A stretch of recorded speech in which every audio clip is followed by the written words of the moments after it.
Okay, let's turn that music down. And then let's so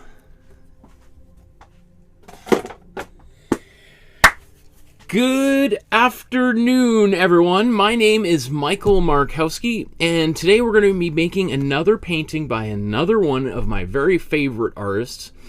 This time, it's a towering figure in the modern art scene of Quebec, which is a province of Canada. Her name is Marcelle Ferron, and unfortunately, she passed away about 20 years ago. But during the course of her life, she was, especially kind of in her mid-career period, around the late 1940s to kind of 1970s, was really one of the most influential artists in Canada. So let's take a look at her, and just as a little bit of we're going to do a few fun things today. I just got my sewing machine out here so that I could sew a little bit of fabric together to make a blindfold for myself. So that's what I had my machine out here just like literally a couple minutes ago, furiously sewing away. Just because my fabric wasn't quite long enough for my big head, so I had to extend it. This is just a little bit of scrap fabric I had from when we were painting the Miriam Shapiro painting. Okay. So, I don't usually roll up my sleeves, but I just felt a need to do it now. It's kind of hot in here. The other thing that we may use, or we will use a little bit of, is some palette knives. People have been asking about the palette knife for months now, and I thought, here's an artist that I've wanted to celebrate for a while, and an artist who is kind of deeply known for her use of the palette knife throughout her career. Now, we're going to create an abstract painting with the palette knife, but there's many examples of artists who used the palette knife to create realistic or representational artwork. Anyway, let's dive right into her illustrious career here. So I'm going to show a few things just to kind of get us started here. Actually, this is the image we're going to be focusing on and using as inspiration for our work today. And I'm going to make sort of two works today. I'm going to do one in which I try as best as possible to replicate what we see on the screen, which is going to be a little bit tricky. So I'm going to be very open to the results that I receive. But I'll do my darndest to get this image onto a canvas. There is an outline for this image, which you can print out. I am going to transfer it onto the canvas. Even though we're going to make something abstract, it might be helpful to have a little bit of guides so that I have some idea of where these different brush strokes are going to be. So I'll show you how to find that in a second. And then I'm going to make another artwork using the blindfold, as she would have done at certain periods and points in her career. So maybe before we launch right into that, I just want to let you know that there is a private Facebook group just for people who are watching right now. I had 5 people just join up earlier today. So I would love it if you're just joining me for the first time today. If you join the Facebook group, it's not about promoting anything. It's really, this is something that was started, it was asked for by people in this group who wanted some place where they could see the art that everyone was making. I was like, oh, of course, that sounds so smart. So people upload their versions of each of the paintings we made. Wow, look at that. That's cool. Okay, so this is the Carl Rungus painting we made just last Thursday, I think. That's fantastic, Heidi. Wow, that's cool. And here's Eleanor's. Actually, looks like Eleanor took a photograph of the same location and then made her painting based on her own photograph, that's great. I love it. And there's her painting. Here's Susan's version of the Tom Thompson painting we made last week. Anyway, there's lots of stuff here, as well as I talk about the upcoming episodes and usually do a little write-up beforehand, letting people know what the artwork is. And then you see there's a link to a Dropbox folder down below, and that Dropbox folder has outlines for all of the paintings that we've made, including the original image too, if you want to use that as reference. So you can see there's Mona Lisa by Da Vinci here, there's a Batman, Star Wars, Peppa Pig for Children's Day we did. We did a couple hockey-themed things since the Stanley Cup playoffs is going on. A U.S. flag, a version of it anyway, by Jasper Johns for Independence Day. And then this is where we come here. This is where we are. Of course, you can just see some of the things coming down the pipeline. Oh, excuse me. Including next week, we're devoting the entire week to Vincent van Gogh. And we're going to be looking at 4 of his most well-known, most important artworks throughout his career.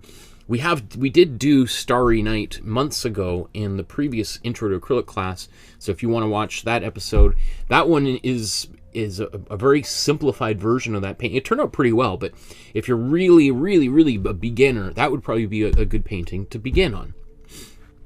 Okay, so there's that. Let's take a quick look at Marcelle Ferron and her biography. Lived a long life, right? 1924 to 2001, and created a very diverse body of work.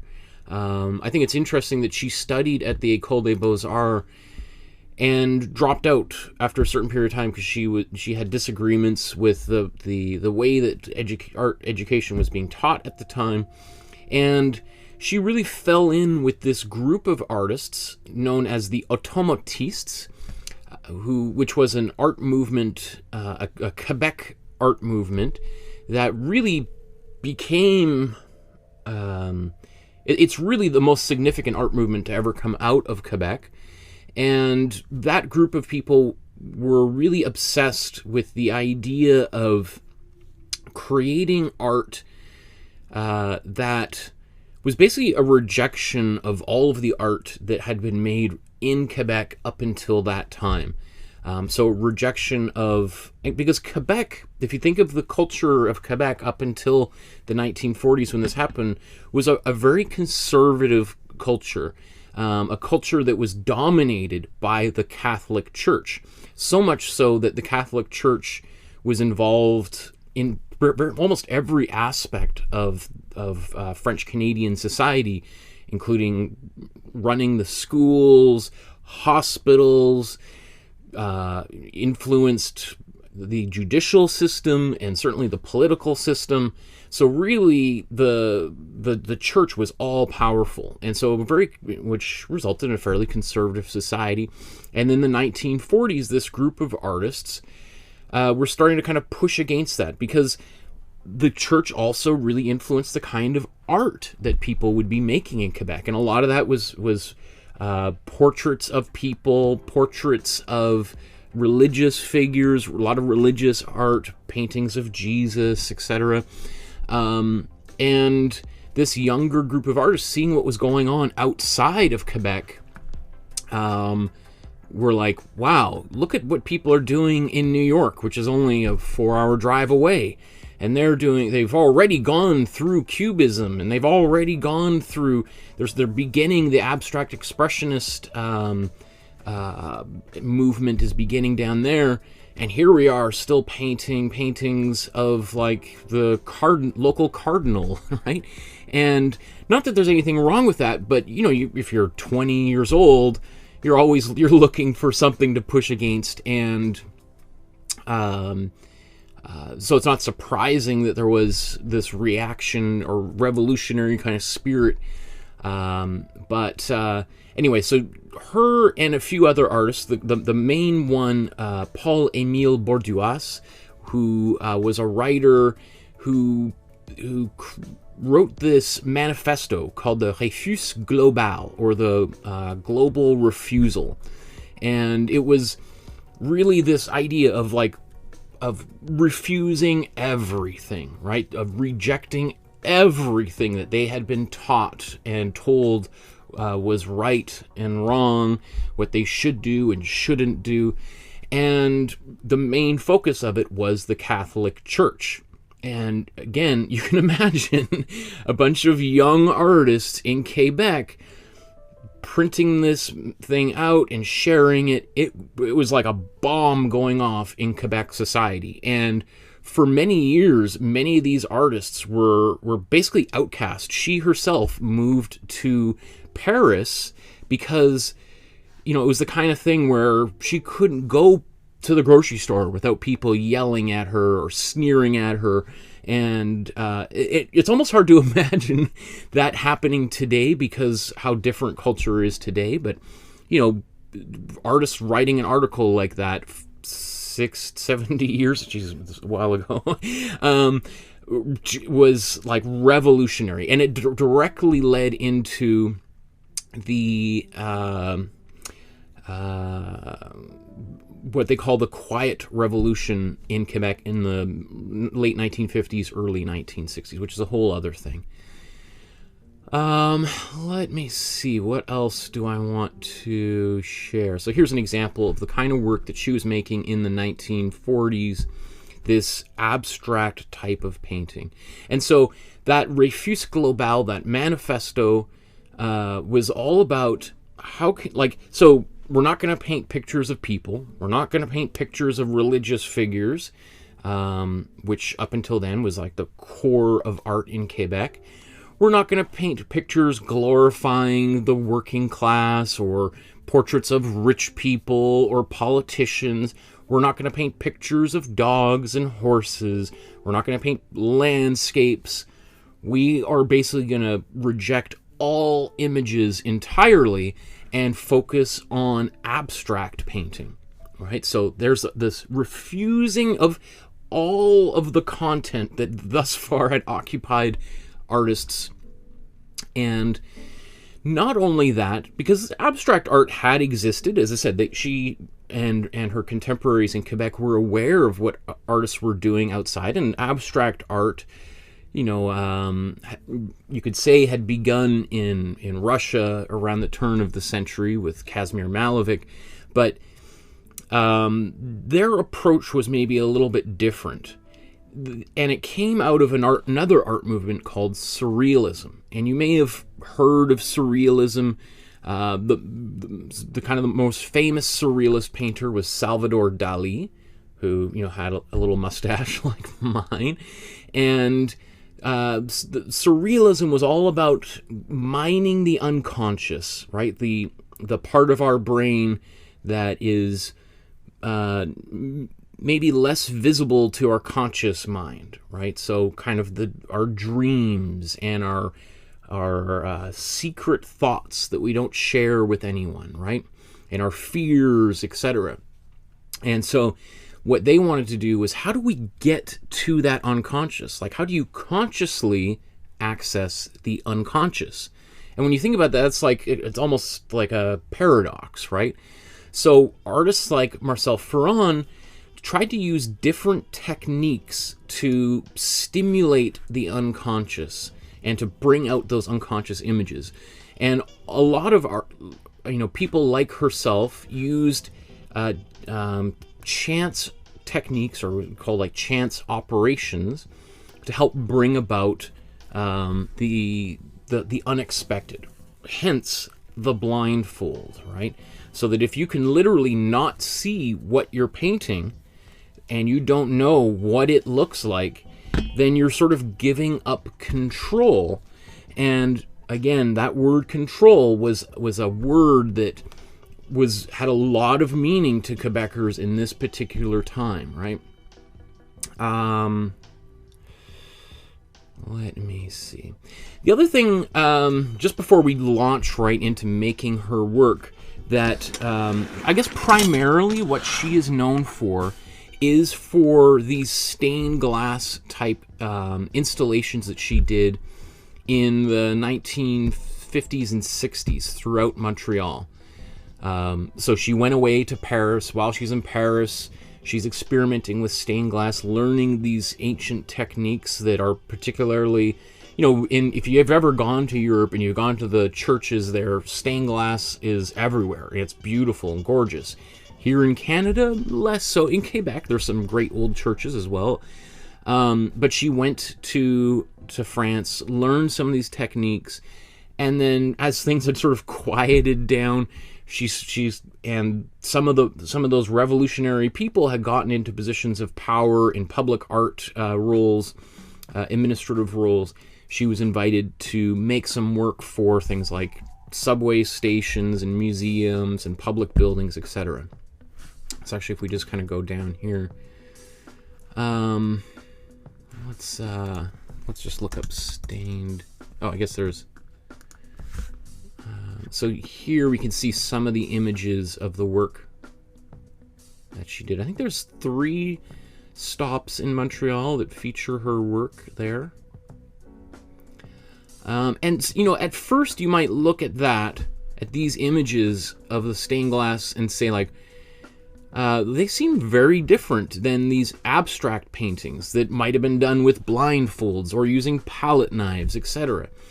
But I think as you sort of look at them and think about her interest in color and also the idea of changing the culture, right? So rather than a subway station that features paintings of people and realistic sculptures, by having these abstract images there, it's sort of ushering in a new era. Okay, so let's, I think that's probably enough of me blabbing on. So let's think about how we're going to make today's painting. Also, by the way, look at all of these. These are all of the artworks that we're going to be doing over the next few weeks here. As I said, Van Gogh coming up. Tomorrow we're starting an entire new series about video games. So I'm going to be painting images of video games, starting with the most popular video game right now, Fortnite. So, and some of these paintings are by the same artist. So I have a little bit of some decisions to make as we go here. Anyway, but anyway, so let's I've got these 2 canvases, as I mentioned, and I gotta turn a fan on here. I'm boiling. Whew. Okay, that's better. I know it's gonna get picked up by the microphone, but okay, so I've got these canvases, and I'm just going to give them a quick little sanding, just so that I personally love painting on a really smooth surface. So I've just got a block of sandpaper. This is 220 grit sandpaper, and then I've got another one here. This is like a 100 grit sandpaper, and I've been using. You can see it's kind of worn away, so I'm going to see if I can just use this side.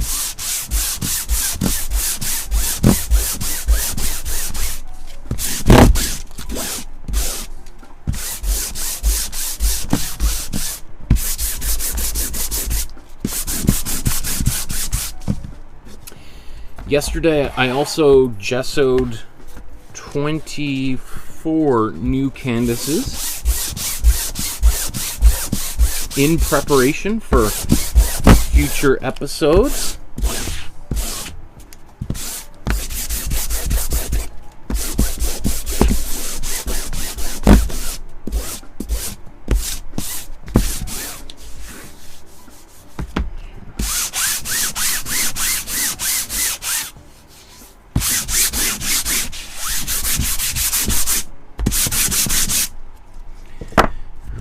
If you're using a really gritty sandpaper like a 100, just be careful you're not pressing too hard. Otherwise, you'll sand all the way down to the canvas, and you'll have like fibers coming out of it, which, you know, it's sort of like if you erase on a piece of paper too much, and then the paper starts to fall apart.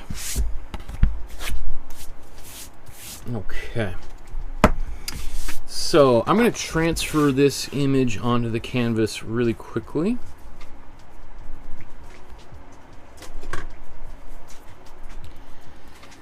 And I'm going to do just the most cursory type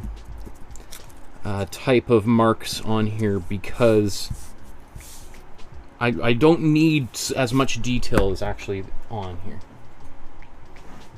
And I could draw this out. Maybe that's what I'll do on the other one. I'll just kind of sketch it out just so you would see. Well, if I'm going to do it blindfold, it doesn't really matter, I guess. Okay. So I just used some carbon paper, and you can use graphite paper. They're all the same, and you can use the same piece of paper dozens and dozens of times. Now let's just take a look. I'm going to put the original side by side just so I can think about what are kind of the key things that we need here. Like a line like that, for instance, seems kind of important.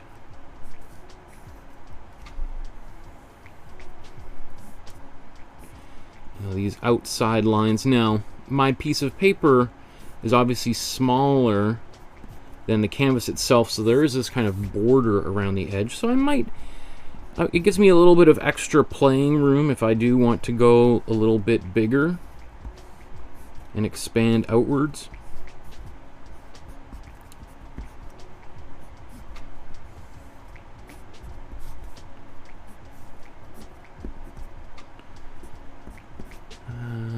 So I think really, but the perimeter I think would be the most important part for me, is just getting these lines in.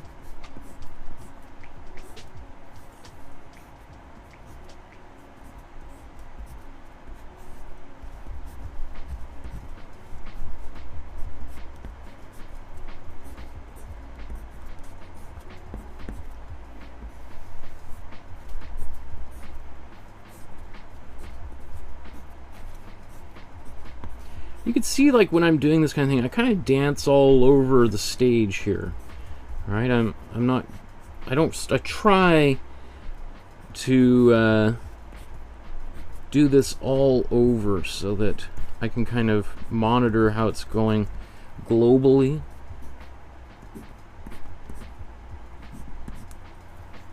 Okay, and let's just sort of, I can just fold that back. Let's take a look at the lines that we've produced.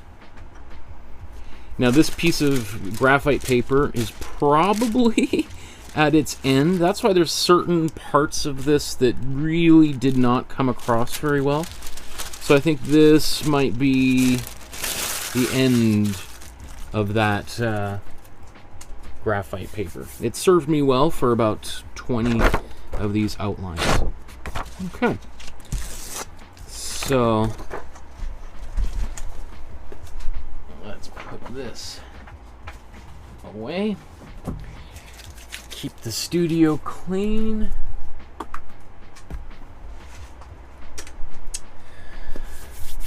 Okay, got that.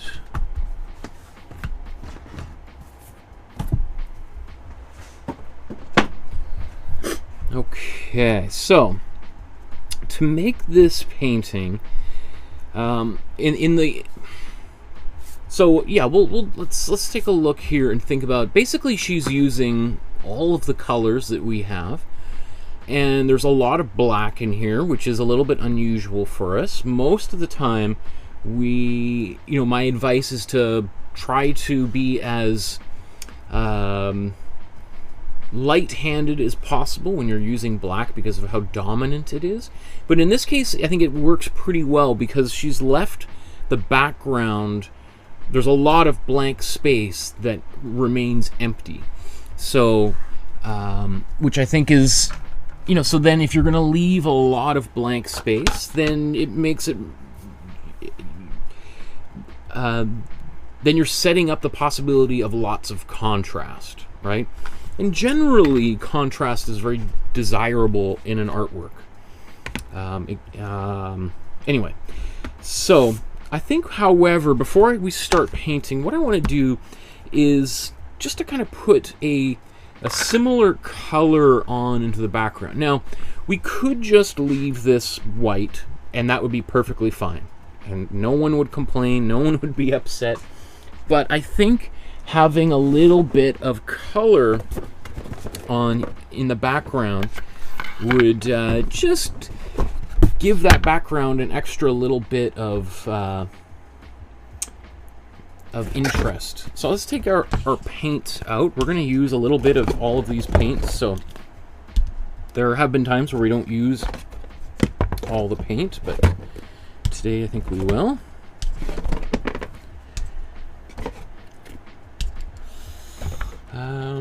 Yeah, let's take our mediums out just as well. I think we'll do a little bit of playing with the palette knife.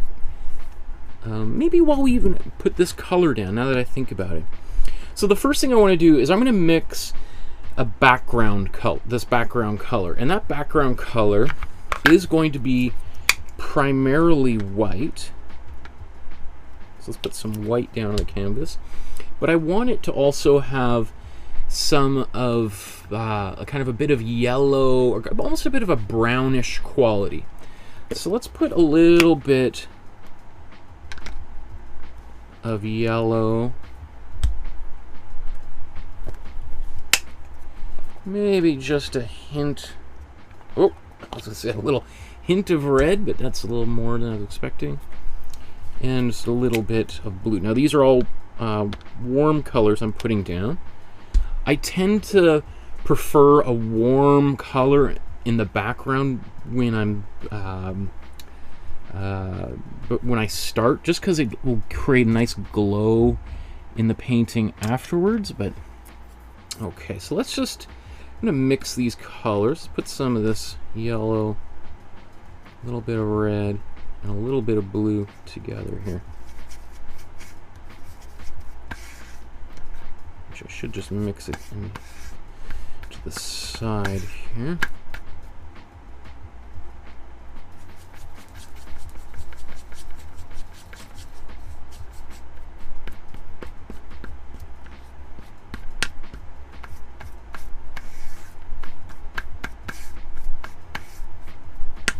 Okay, so there's barely any paint actually down here, which is good.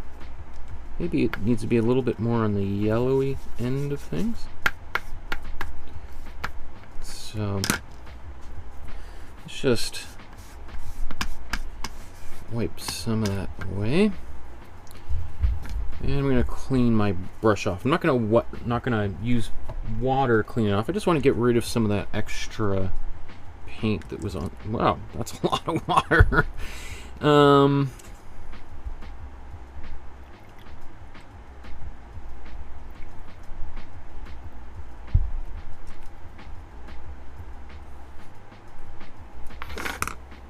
And I got a bit on the canvas too, but that's okay.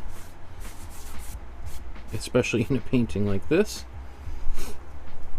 You know, one of the, I guess, I kind of misspoke a little bit. I think one of the things that people assume about abstract painting is that it is sort of just a free-for-all, and it's wild and loose and lazy,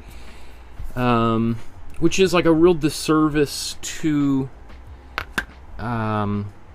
abstract painting, because abstract artists honestly tend to be some of the most serious artists that I know of, because I know a number of, I went to school with a number of artists who were obsessed with abstract painting. And for them, it is, you know, it's what they take what they do very seriously, as most artists do.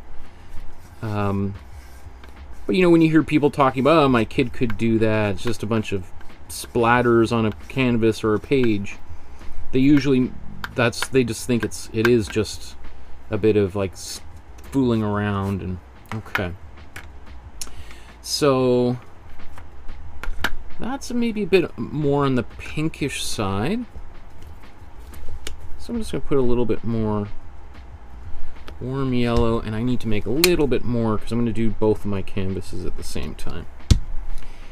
So let's not take all of that, but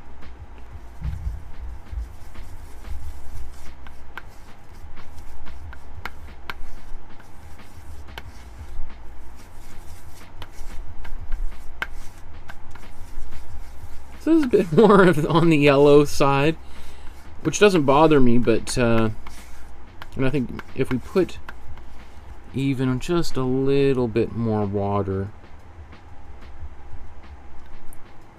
in there to thin it out, it should be good.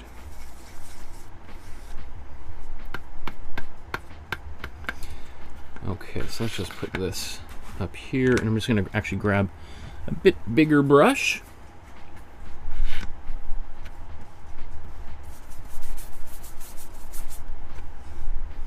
So you can see that water makes it much more transparent. And the one thing about having it a little more transparent is we're maybe more likely to see streaks and stuff on the canvas. So just something to be a little bit aware of. If you wanted less streaks, probably just put less water and maybe more paint in there. So maybe more white paint. The only thing is I just don't want to lose these pencil lines that I have on here to begin with. And then I'm just going around and painting my edges as I always do. I honestly, like, this is one of those features that I think separates beginner art from more advanced, or art made by more advanced artists, is beginners often just see the front of the canvas and don't really think about the whole thing, including the sides, as being important.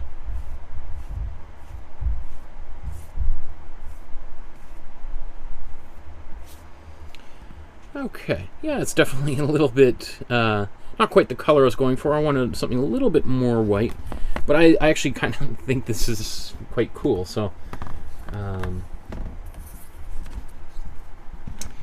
let's do this again. Just take that extra paint off the brush.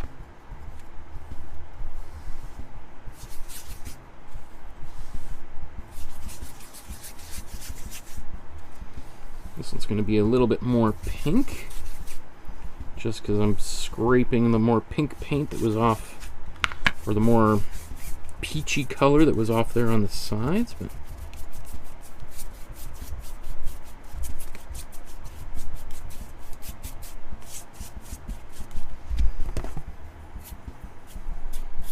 okay.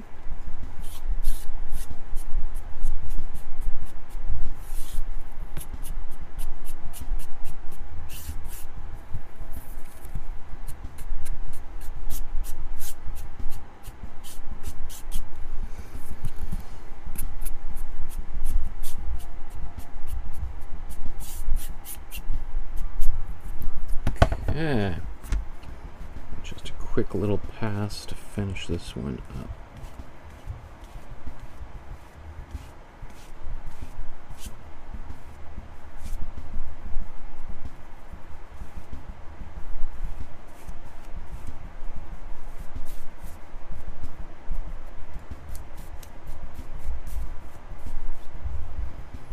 Great.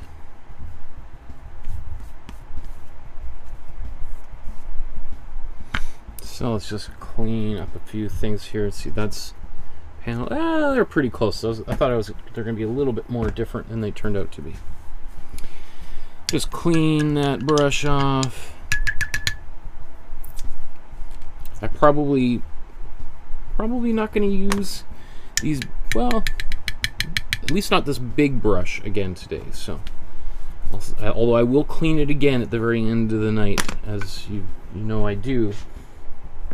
Because I don't like having, I always clean my brushes, even if I just use them briefly and I clean them thoroughly with water. That just helps ensure that that brush is going to last for as long as it can last. And then I'm just going to quickly tidy my work surface up here. There we go. You'll notice it's a lot easier to clean paint up off the table when there's a bit of water already in that paint, which may sound obvious or may not, but you think we clean our paintbrushes, our acrylic paintbrushes, with water, so that means what it's already doing is breaking down the binders, basically the glue that's in that paint. Okay, so let's get some paint onto our palette so that we can begin this process. Now, when you're painting with a palette knife, you often use a lot of paint. So I'm going to try to keep my consumption of paint down while trying to make this painting, just because I know, if you're a beginner artist, you probably, you've already made a bit of an investment in paint, and you probably don't want to use too much paint on an experiment that you're maybe not sure you're going to like at the very end. So just sort of keeping that in mind as we go here. And I got a bit of red still here, so let's actually, just looking at the original, seeing is there a red that we can just jump right in there with. There is a bit of purple, but that looks like it's a bit of a brighter, more intense purple. I'm not even sure. Well, we'll see. Oh, there is some yellow at the very top of the painting, or orange, which is good. I'm going to need this red for, but that looks like it's going to be a color I'll put in later. So I'm actually just going to put that palette to the side.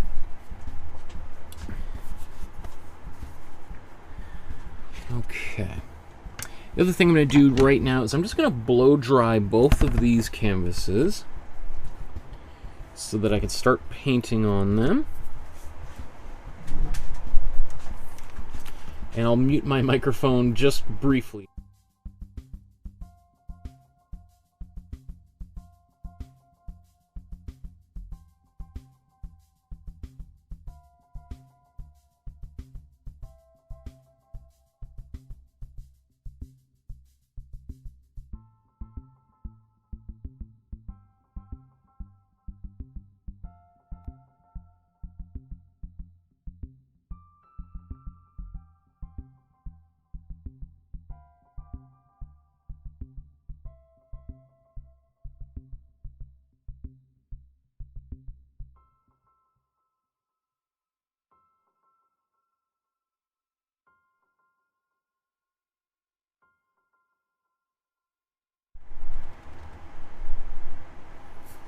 Okay.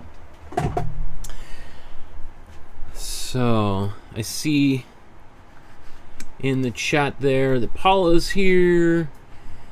Gemini said, this looks exciting. Paula says, it's cool in Alberta. It's, these past 2 days it's been 15 to 19 degrees Celsius. I need a sweater. We have the same temperature here in Vancouver.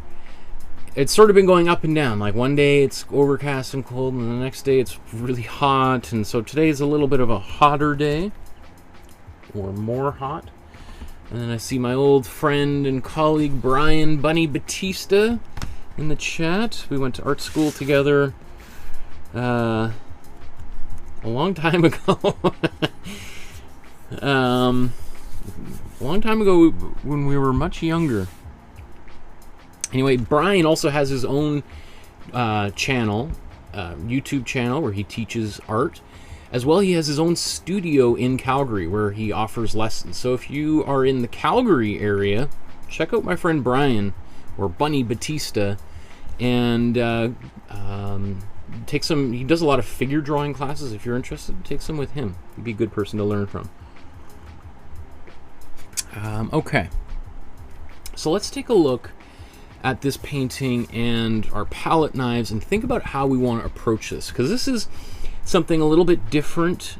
We have done a few abstract paintings over the past 9 months or so, and it's always a little bit it's always a little bit strange when you're trying to recreate an abstract painting, specifically one that has that's a more gestural abstract painting, because part of the way these paintings are made and especially the way that she's making them, is trying to get away from the impulse, the checking and correcting impulse that we often have as artists. You know, you put something down and you go, is that right or wrong? Okay, I got to modify that. I'll do that again. It's slightly darker. Okay, I'm gonna wipe it away. It's like that when we're doing a portrait. You know, just when we were painting Nelson Mandela the other day, you know, we spent maybe half an hour working on the eyes and getting it just right so we get the expression right. Part of the automatistes is about removing that whole impulse out of the way so that you're not tied up in these more conscious parts of your creative ability, but you're really just sort of letting the expression come through. So that's why we'll do another one where we really fully embrace that attitude. But I think I really want to try using the palette knives to replicate a little bit what she's doing. And so for this first painting is going to be maybe not fully embodying the spirit of her work, but really trying to just focus on learning the palette knife as a tool, versus the painting we make later on is going to be much more in the spirit of her work and the automatistes in general, right? So, and that's the one where we're going to use the blindfold for, so stay tuned for that. Okay, so you know, let's just take a quick diversion here. Is what is a palette knife for? Before we start using it to make paint, like, why would you even have one of these things anyway? So if you go back to the history of painting, artists originally had to mix their own pigments, right? You would go to, and this is documented in the movie, The Girl with the Pearl Earring, starring Scarlett Johansson. I guess like probably 20 years old now, I think about it. But and it's about the painter Vermeer, who made the painting A Girl with a Pearl Earring. And it shows him or an assistant going to the local pharmacy to buy pigment. So you would go to the same place that you would buy maybe your spices for the dinner you're making later today, the quote-unquote medication, whatever that might have been. You know, 400 years ago, that was, you know, like witches' moles and cat's tails. But you would go there to get whatever types of medication existed at the time, as well as you could go there and buy powdered pigment, which you could mix together to create paint, right? So artists would and sometimes it wasn't even powdered. You'd buy like rocks that were, you would then grind up using a pestle and mortar, and then just like, you know, you might grind your own salt or that kind of thing in your kitchen. We have one of those. We haven't used in a while, but you would grind those rocks. Maybe sometimes they're bugs and plants, leaves, all sorts of different. You grind them down, and then you would mix in a medium. And traditionally, artists would use linseed oil to make oil paint, right? And there, you can still buy pigment. There's still a very small number of artists who make their own paint, but they would grind a pigment down. You can buy powdered pigment from art supply stores. It's a little bit less common, and it's usually quite expensive because so few people do this these days, but you could still buy it. And then you would mix it often with a palette knife, right? You think of like the origin, even just the word, a palette knife. It's a knife that is used for mixing on the palette. And a lot of artists will use a palette knife even with, like traditionally, so you would mix it on your palette, and then you'd put it down, and then you'd grab your brush with the paint that you've mixed up and start painting. Well, one of the revolutionary things, the automatistes weren't the first ones to use a palette knife. Probably an artist like Gustave Courbet, who's a French artist from the 1850s. I don't even know if he made it into the 20th century, but he's probably one of the first ones I can think of to actually use a palette knife on a canvas. But he was a kind of eccentric figure, and I think people were like, okay, yeah, he does it, but I don't know if that's something anybody else wants to use. So the automatistes decided to use the palette knife, again, as a rejection even of the paintbrush itself. Like, how else, if people are painting images with paintbrushes, like, how do we go even further than that? So it's like, let's use the palette knife, the thing you're not supposed to use to make a painting. So let's see, on this painting, it looks like we have almost like a white foundation. Now if we let's zoom in here.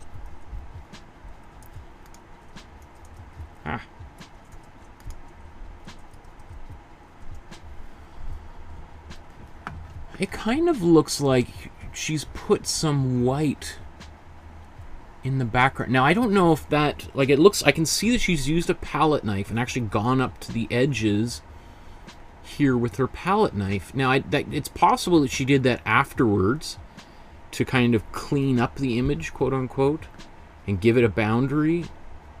That's interesting. I didn't, now that I'm looking at it closely, I did not see that the first time.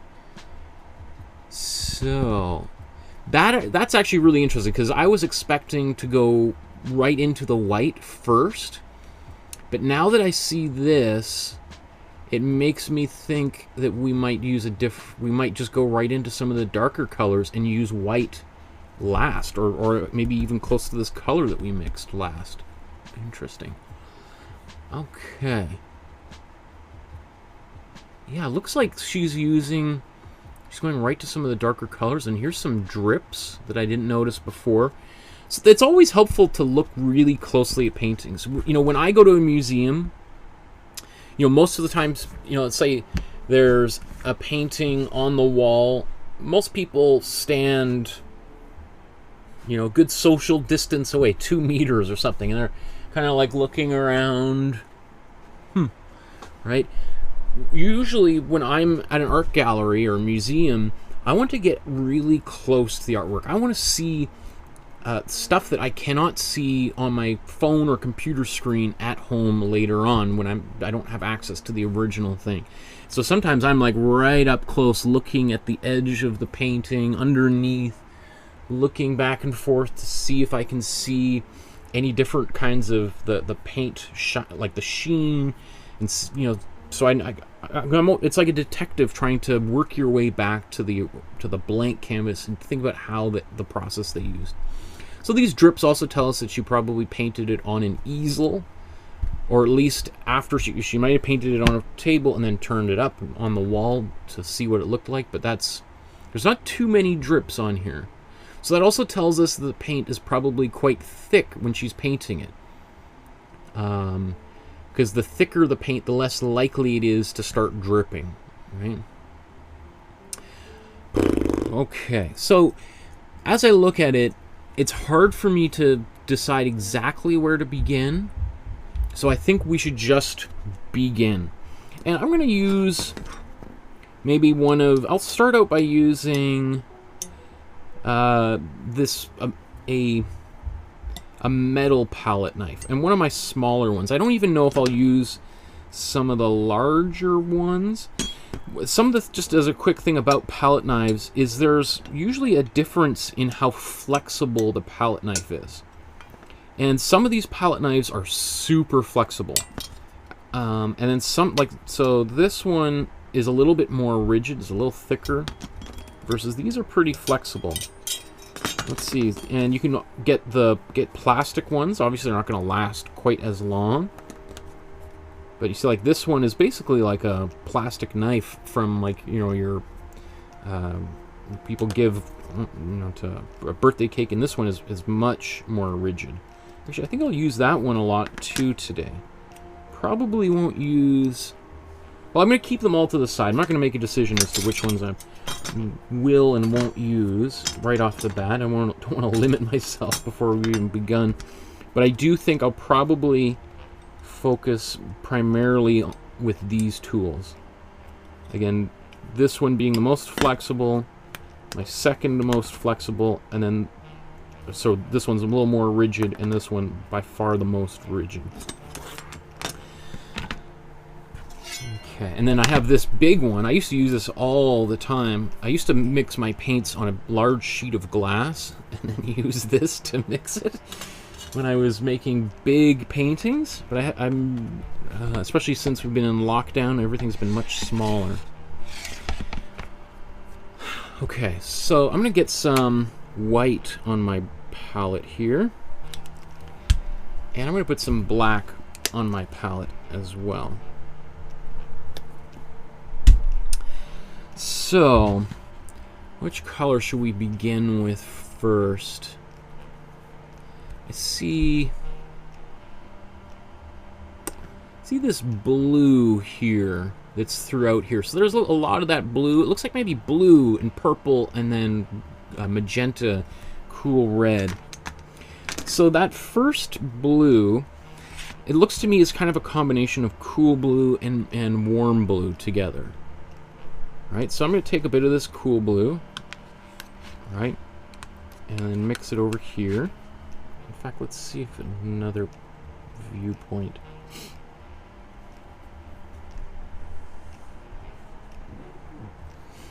So you can see kind of what the tool looks like when we use a palette knife. Like, it's great, like I can scrape off a lot of paint really easily using a palette knife. If you don't have a palette knife, I think we did something similar previously where I just use a piece of cardboard or a piece of thick paper or plastic. So let's take a bit of the warm blue and mix this together, right? So you can scoop it up and really press in here to really create a very solid mixture of paint, so that if you do this enough, there won't be any variation. You won't get any surprises where, let's say you're mixing two very different colors, and sometimes you put it down, you're like, oh, where did that little bit of green show up, right? That gives us a little bit more thorough of a mix than we would get with our paintbrush, right? You can even use another palette knife just to scrape things off. Right? Okay. So let's take a palette knife and let's start applying some paint on the canvas. And we'll try to do this a few different ways. So in the original, it looks like she's over here and takes the palette knife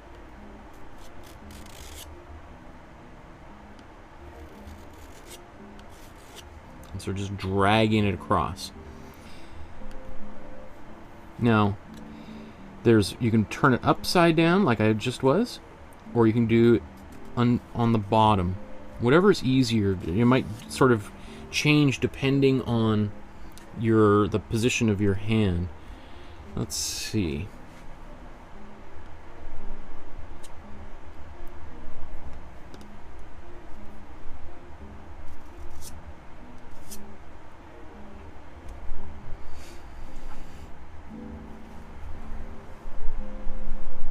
So I'm going to get a little bit more paint on here.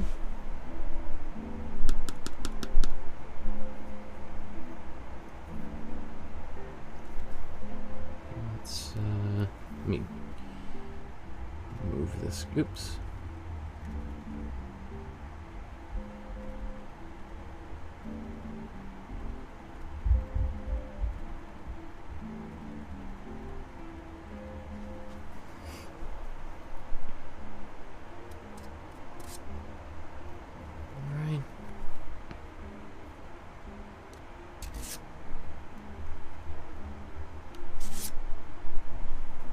So some of the features that we see right now are this kind of mark that we can't really do with a brush. Like, you see how it looks so... How would you... Like, I'm pressing maybe a little bit harder on the brush or on the palette, so it's like I'm pushing paint. It's you know, it reminds me a lot of if you've ever fixed holes in your wall, right? And you're putting some putty into the wall, and then you kind of scrape it to clean it and to push that putty into the hole, and you let it dry and you sand it off. It has that same sort of quality, right? Now, so that's me pressing kind of hard. Now let's try to do this again, but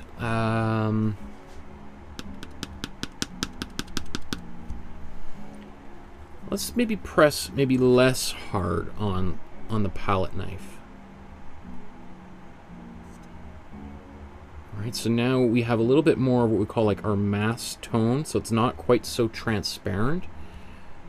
You know, that was like, yeah, that's pretty obvious, but when you're using this tool, just like a paintbrush, it's all about like how hard you press, and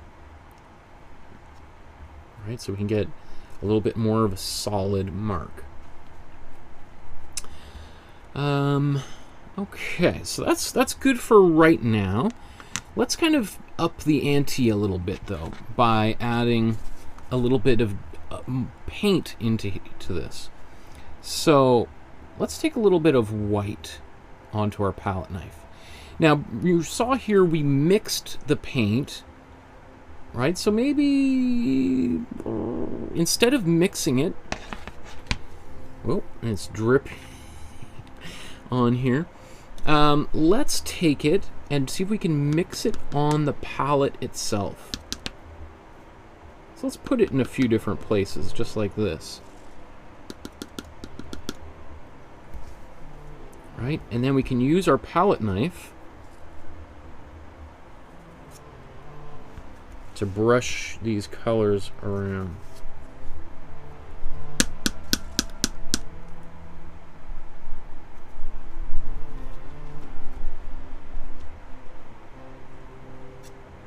All right, look what that looks like. So this is a combination where we had our thick color underneath and then we brushed the white over top of it. Whereas when pressing very lightly in this area versus we put it on top of already thin color and press a little bit harder. So let's do that again. How about over here? And maybe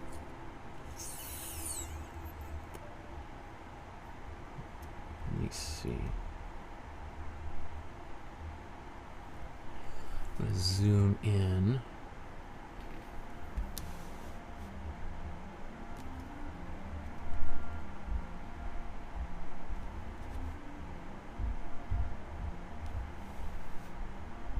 So we're just trying to get these to line up.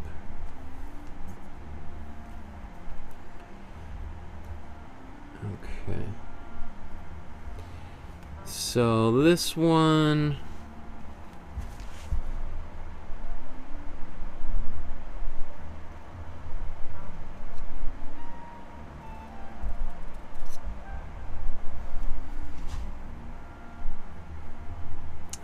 let's go to this one right here.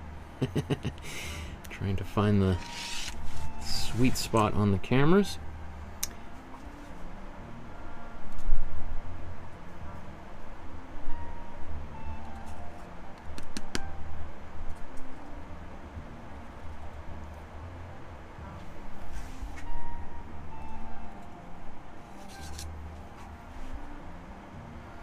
Right, so this is a kind of brush stroke that is just impossible to get with a paintbrush, because the paintbrush doesn't leave such a kind of flat line. We can kind of, it looks almost like a paintbrush stroke, but a paintbrush stroke, in fact, let's see if I can simulate a bit of a paintbrush stroke here. So I'm going to load up my paintbrush. I got a little bit of each, the white and the blue on here. And then let's just, for the sake of this, let's see. Let's brush it actually right next to it here. Let's just do these in between, because we can always paint over top of it.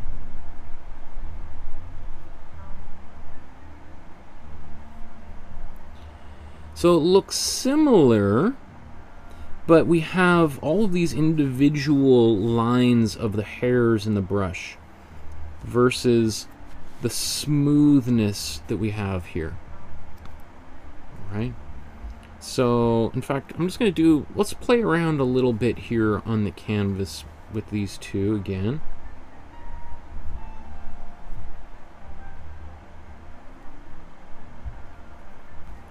Okay. Just gonna put the excess on that brush. And then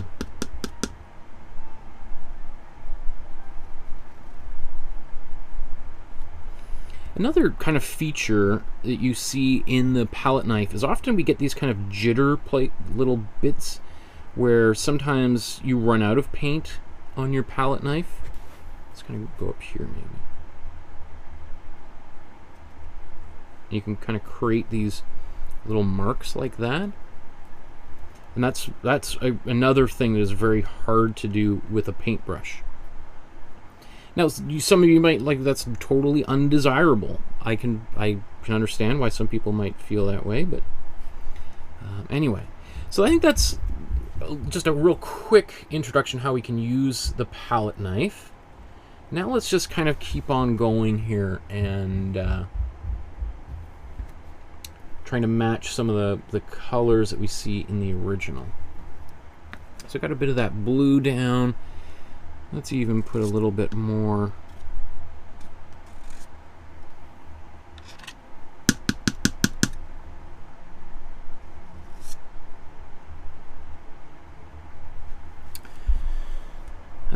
Okay, I think actually I'm going to go and mix a new color here. I'm just going to wipe off the paint off of that brush. So how about let's take some of this cold red, and if we mix it in with this blue, we're going to get a bit of purple. So we can do two things. We can mix it on the palette, or we can mix it on the canvas. I'm going to suggest we do it on the canvas itself. So I think we should maybe let's put it down here. Okay. So, and I've got my palette knife is a little bit dirty.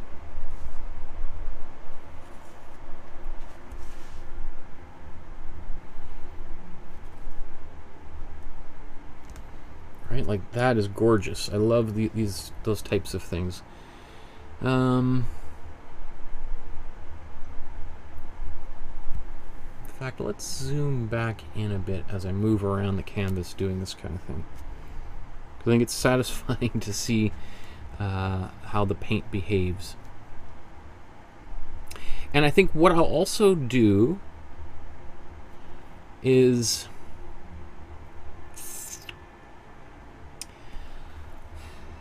I think what I'm going to do is I'm going to play around with a little bit with the palette knife like this while I'm looking at it. And I'm just going to build up a surface of paint, and then I'm going to go back and start kind of modifying it and trying to get it a little bit closer to the original. So I'm just going to have a little bit of fun. I'll be a little mindful of the original composition, but yeah, I think it's hard to do this. It almost feels a little bit sacrilegious to be so rigid in the approach to this painting. So I'm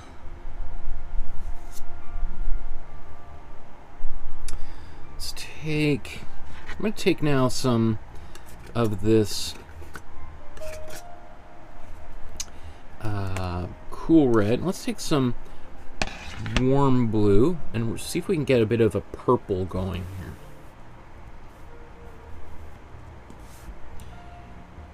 So she's got a bit of purple, I think right about here.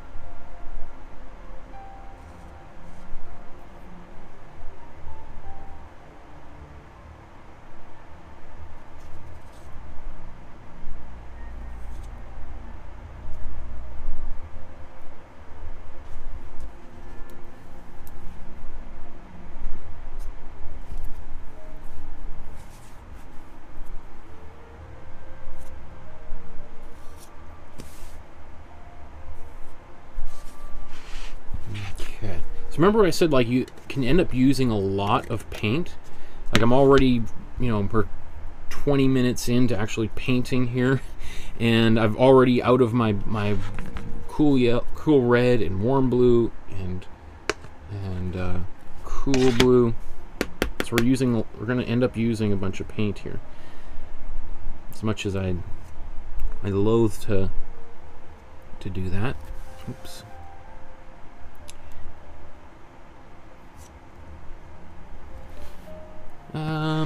So let's start. I'm gonna take some of this warm blue or warm red. My apology.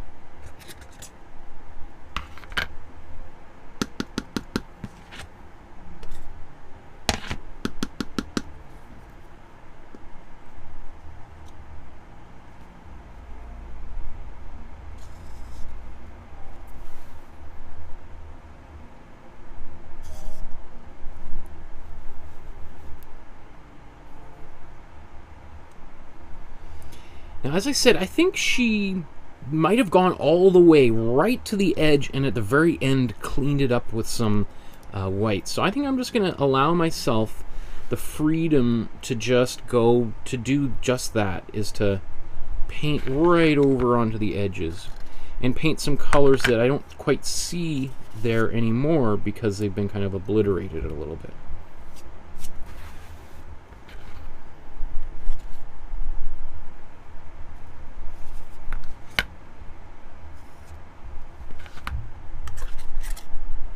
It doesn't mean I'm necessarily going to paint over everything, but like paint over all of the canvas. I'm going to try not to. I'll try to restrain myself a little bit, but I'm not going to worry too much about staying within the boundaries of the canvas. Let's now take some cool yellow, which we haven't used yet.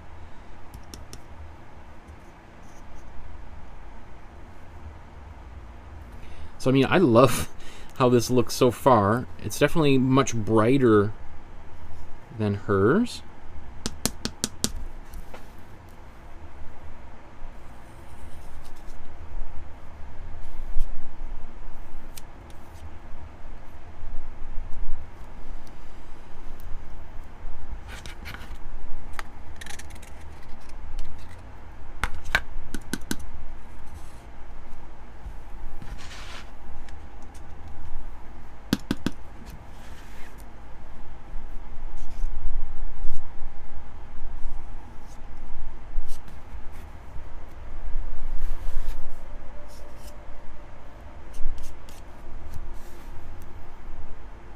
Okay, so let's just take a look at the whole thing at this point.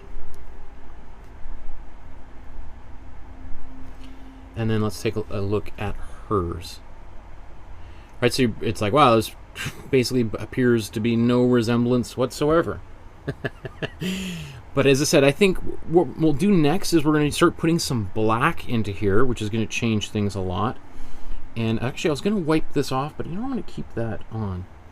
And then after that, we'll let this dry a bit. Maybe we'll even start working on the other painting, which we'll do blindfolded, which is going to add a whole new level of you could say difficulty or whatever.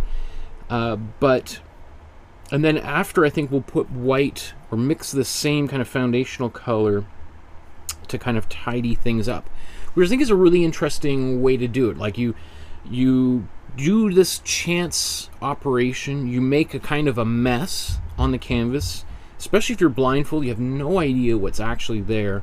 And then at the very end, you take the blindfold off, and then you just try to organize it a little bit. Like you take this chaotic thing you've produced and try to bring it back into some sense of reality.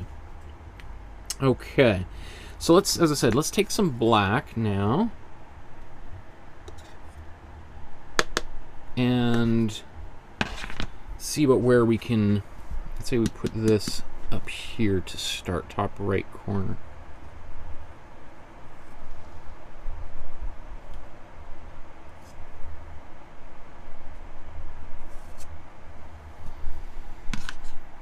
So it's kind of nice how some of the previous colors mix into this.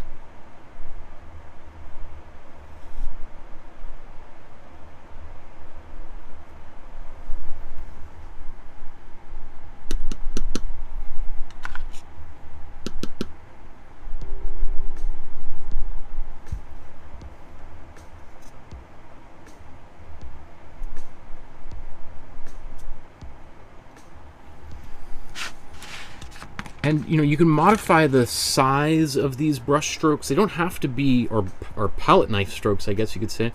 They don't have to be these long ones, right? They can just be these...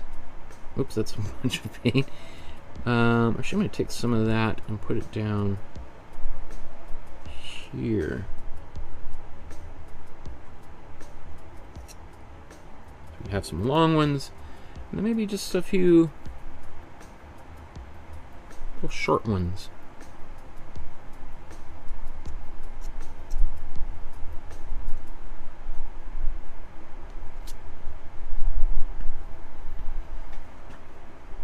Okay.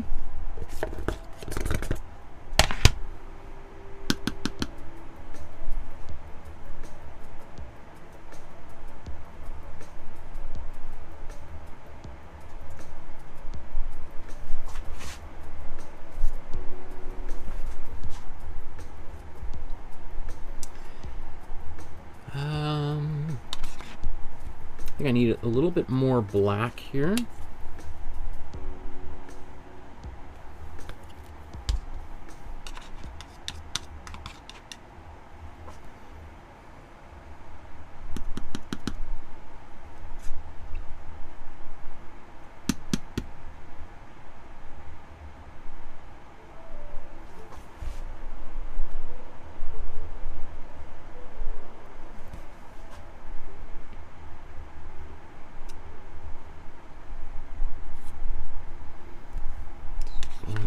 Lots of different directions.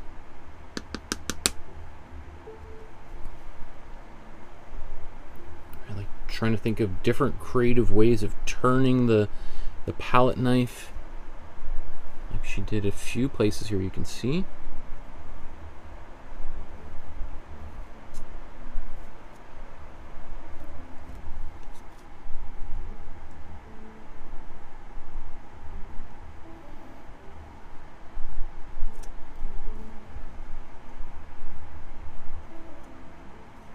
I can also scrape paint right off like I just did, and then put it right back down.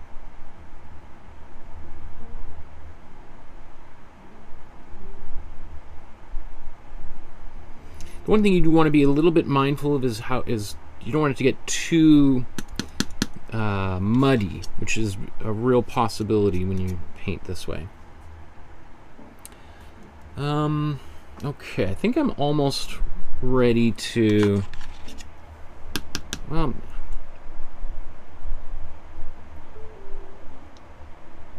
was going to say to move on to the other painting. But this is it gets kind of addictive. Like, you know, it's one of these things. I know that there's certain people, because I can see the numbers going up and down, people watching and tuning in and out, and certain people are like, oh my goodness, what a disaster, what an ugly mess. There's nothing I'm going to say that's going to change those people's opinion. How I would say, this is not how I normally paint at all, and I certainly don't use the palette knife at all, but just the act of doing it, all of a sudden it's like, whoa, I love the way the colors are blending, and I don't even know how well that comes across on camera, but it does start to get really exciting when you see some of the changes happening, and you start thinking like, wow, I just want to keep on going and keep on getting messier and goopier, etc. I think what I'm going to do now is I'm going to add a little bit more white back in here, do a few more passes, and then I'll let it dry, and then we'll come back and well, I'll work on the other one for a short period of time. And that one I'll do blindfolded. So let's see a few places where we could add a little bit of white.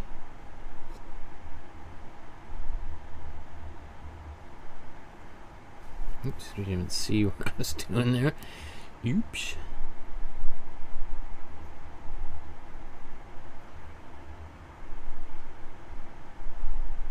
One thing with adding white into on top of all these other colors is the white is it sort of just gets mixed into the other colors and disappears, and we get maybe a bit of a grayish thing going on.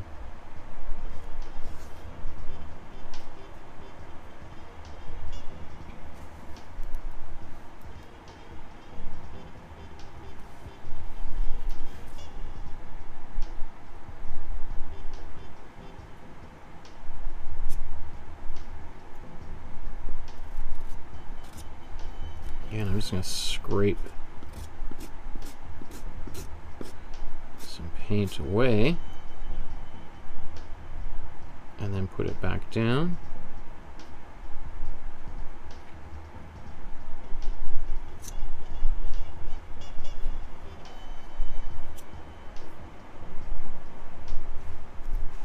Okay.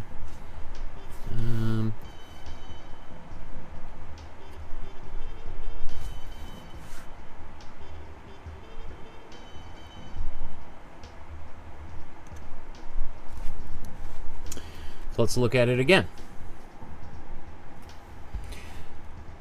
So here, I like how this looks, but it is starting to look a bit muddy.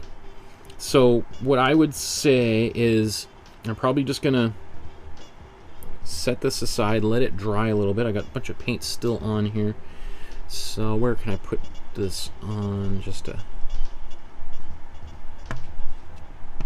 wipe that off. Okay. So just wiping off my palette knife. We'll let this dry. I'll probably have to blow dry that as well, because there's some areas that are pretty thick.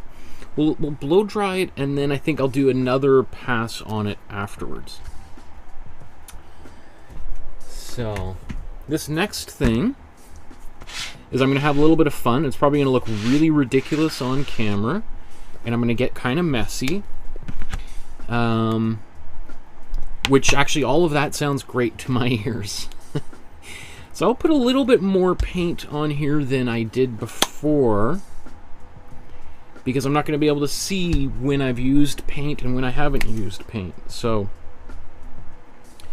I'll do a little bit of stuff with my fingers, which is another thing that she did and the automatists are famous for, is painting with their fingers.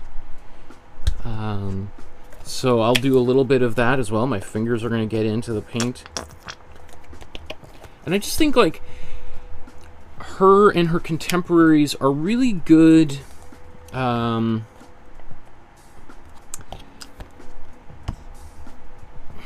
inspiration for letting yourself go and not being so rigid about making things look quote-unquote correct. Okay. So I'm just going to see if I'll be able to remember.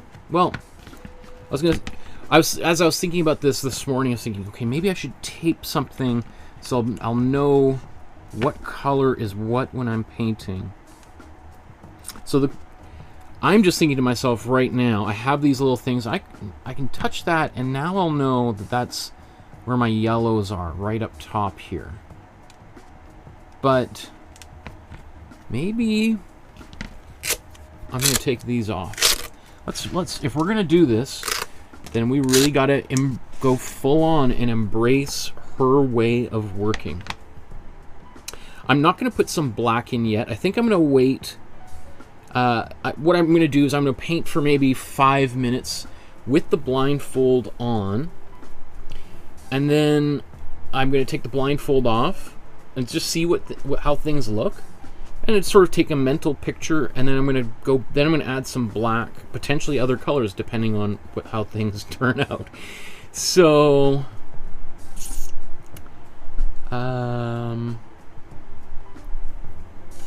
let's see if I get another view on this. Will I be able to switch back and forth? I'm afraid if I try to do that, I will I will do something catastrophic and turn the video off. So let's put this here.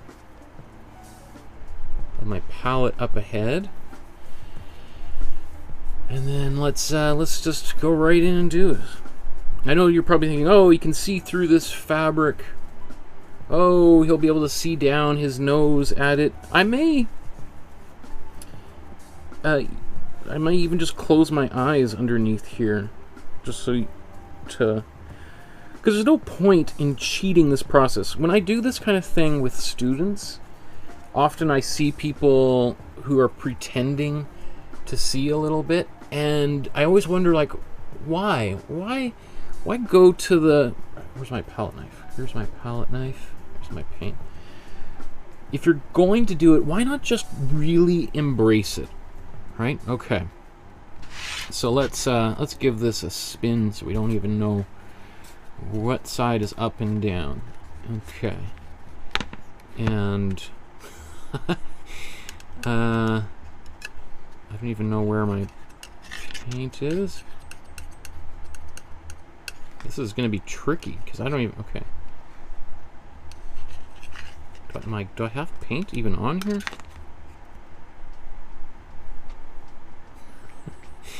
There's... Okay, that's... Okay, I feel like I got some paint on my palette.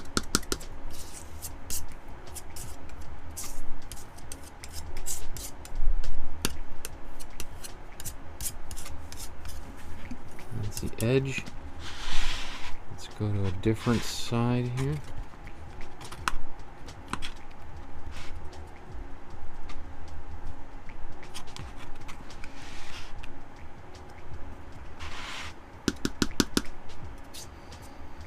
So I can imagine this being either very entertaining for people to watch, or boring. I don't know what how.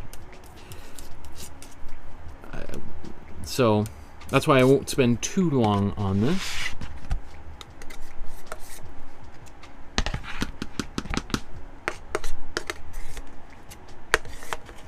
Not even sure if I'm picking paint up or not when I do this. So.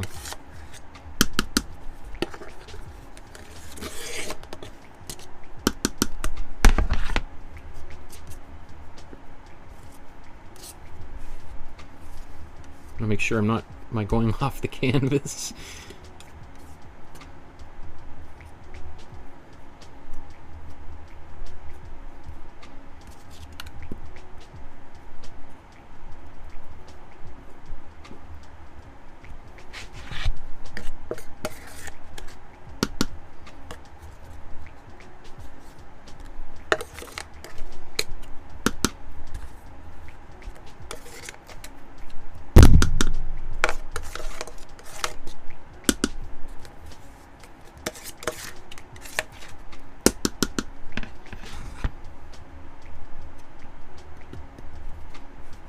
Where's the... Okay, there's the canvas. I'm gonna try to cover all of it. Ooh, there's a big goop there.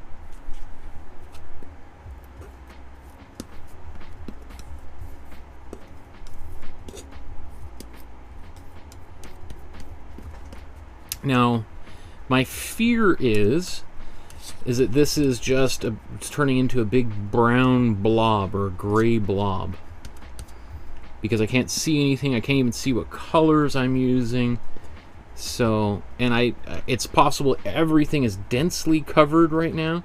It's also possible that there's only one blob right here that I keep working on, and the rest of it is blank with a couple of scrapes on there.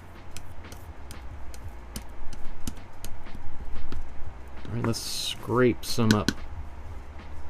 Go back over there.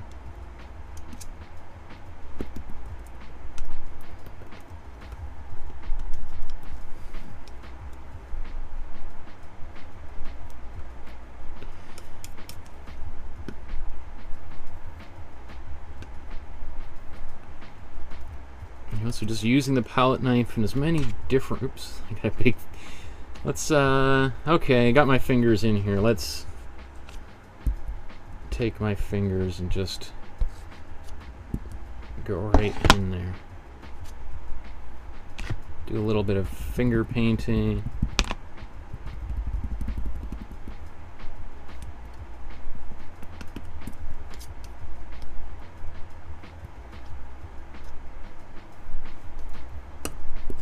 Okay. At this point, then it starts just getting kind of silly because let's put that down. Oh, interesting. So that's what I was wondering if it was going to be all even or not, and obviously I was focused on this one area, and this whole area didn't even get touched. So there's two ways I can go about this. One of which would be to then try to work this area in and bring some color in, knowing that it's empty. Or I can embrace this empty area here and maybe even paint over it with some white, so we have the kind of this localized thing here. Very interesting. It is. So remember, I said there could get very gray and muddy. Well, it looks like that is exactly what happened. So people tuning in right now are like, he's going full Rambo right now. So I'm going to just now take a little bit of paint. I am going to go into this area that I was just asking if I should do that or not.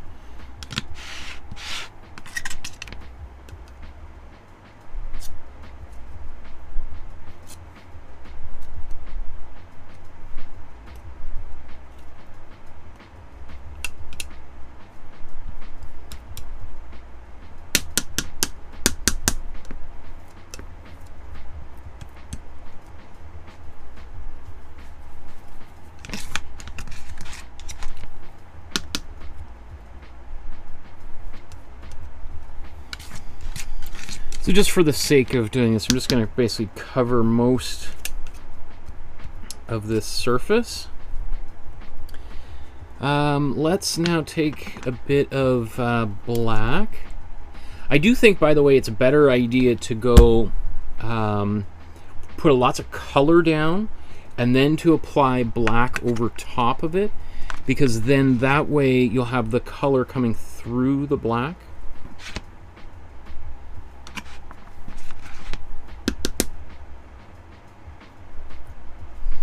I think if you go the other way, you're more likely to just get to go muddy faster. Oops.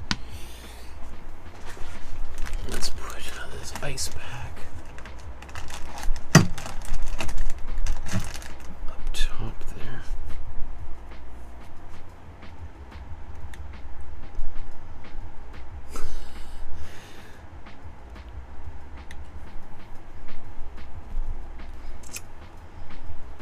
And it's a good time while I got my blindfold off to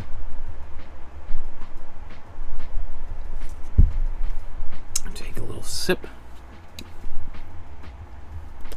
A little bit more black. Let's put some white on here.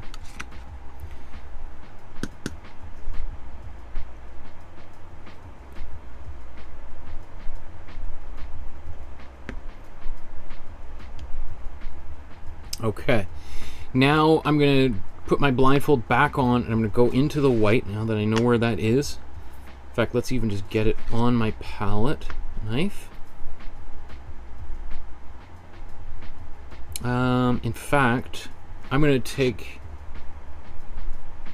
I'll do it all with my eyes covered here. I was going to see if I could do it a little more strategically, but again, what's the point of doing that if I can't? Let's see, is this?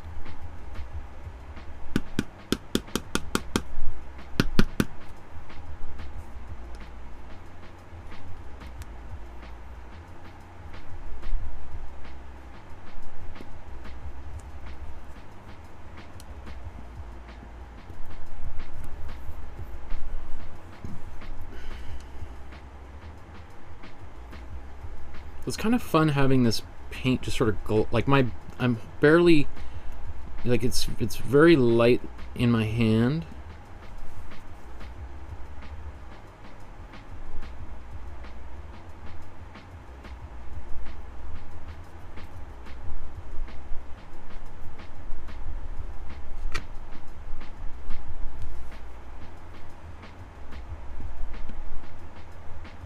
Okay.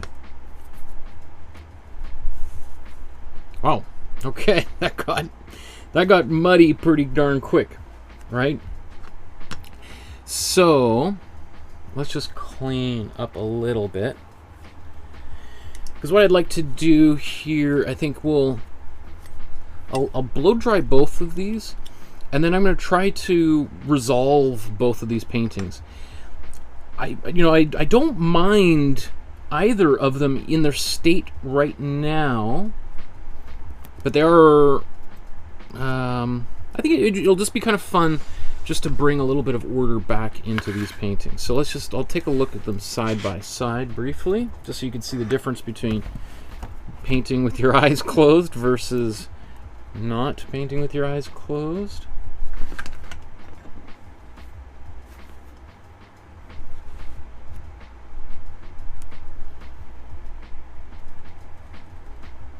Okay. So this one I painted with my eyes closed. This is the one we began with, right? Now, obviously, it's a lot more. It is. I mean, they're on first glance, they're both like super chaotic, abstract paintings. Obviously, the difference, however, is that this one, the colors have mixed a lot more, so we got a lot more gray and kind of muddy colors in here. Less like vibrant, intense colors, because I had no idea what I was actually doing. Versus this one, we do have some grays on top, but I did that intentionally as I was mixing some black and whites together. We still have lots of these bright colors that are there before. Neither of which, none of this is a good or a bad thing. It just means that now we've arrived at a different place, a slightly different place, and then it's kind of up to us to decide what you want to do with where you are, right? So there are some things that I like about this painting. I like there's certain these squiggles and brush strokes in there that I think I'm going to try to keep, but there's a bunch of stuff down here that I'm less a fan of. Similarly, in here, I got a little bit of fuzzies blowing around from my. I like actually a lot of the bright colors down there underneath. I'm less of a fan of what had happened with the black. So I'm going to blow dry both of these paintings, probably for a good minute or so, just to help them solidify. Because that way, when I paint another layer with the palette knife, I'm not going to be mixing these colors so much into that next layer, and there's less likely to continue to get brown and gray. Not that I don't like those colors, but I think we've got enough of them on here already. So once it's a little bit more solid, then I can add another layer over top of it.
Okay, so there's still paint that's wet on here, but in the interest of not just blow drying canvases for the next 10 minutes, I'm just going to keep on going.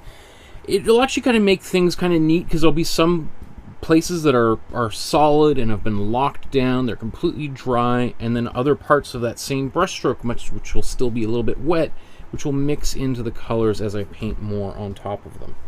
So that's, again, another little chance element that artists like the Surrealists and the Automatists, of which Marcelle Ferron was a part of, the Automatists, not the Surrealists, although there's a lot of overlap between the two, but she would have, I think, found that really exciting, right? Because it's getting out of your mind, getting out of the artist's tyrannical control over every aspect of the painting that she liked so much, right?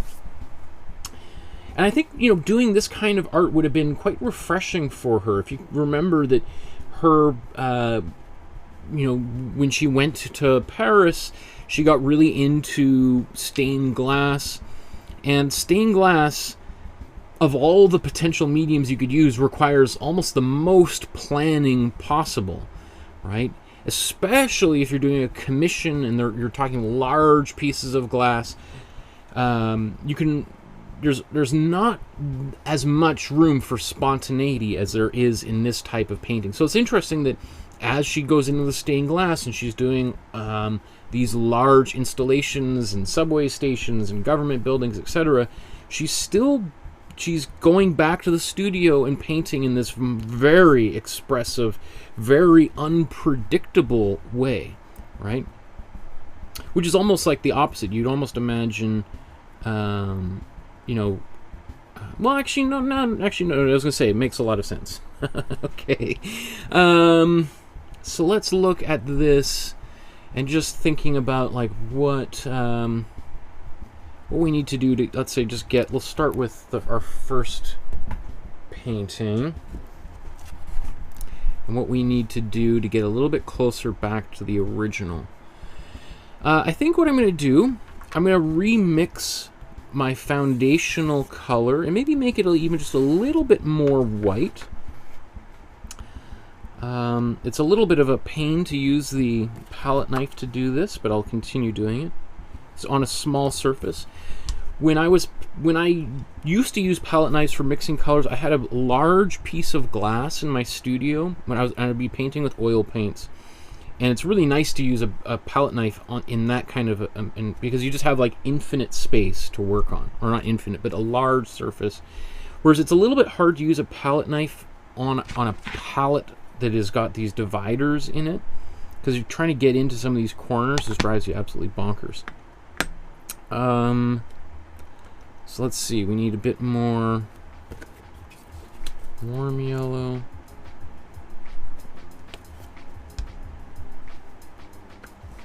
In fact, I'm just going to use a brush to do this. I'm going to take some warm yellow, warm red, warm blue. Let's mix. Should have just done that off to the side again. It's funny how many times I do this, make the same mistake a million times. What is that, the definition of insanity, right?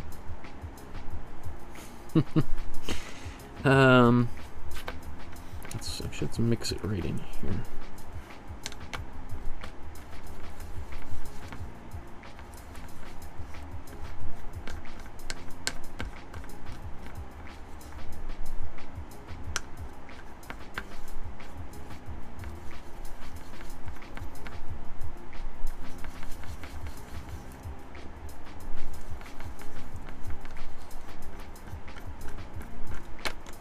Okay, and then I'm just gonna wipe all the excess paint off.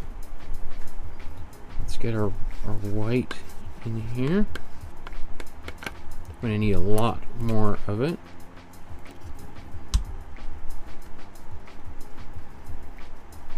And then let's just take a bit of paint.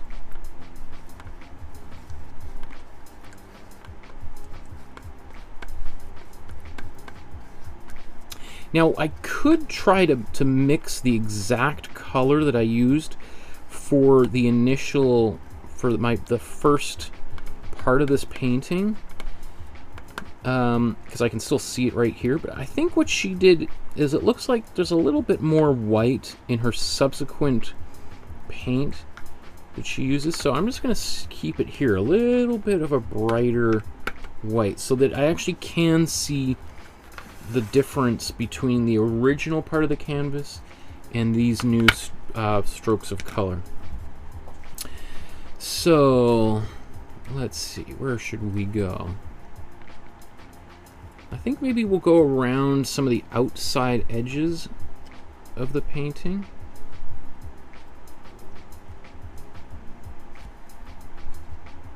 All right, we're going to pick up a little bit of extra color along the way.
Okay, so now I'm already out of paint. If I was painting this with my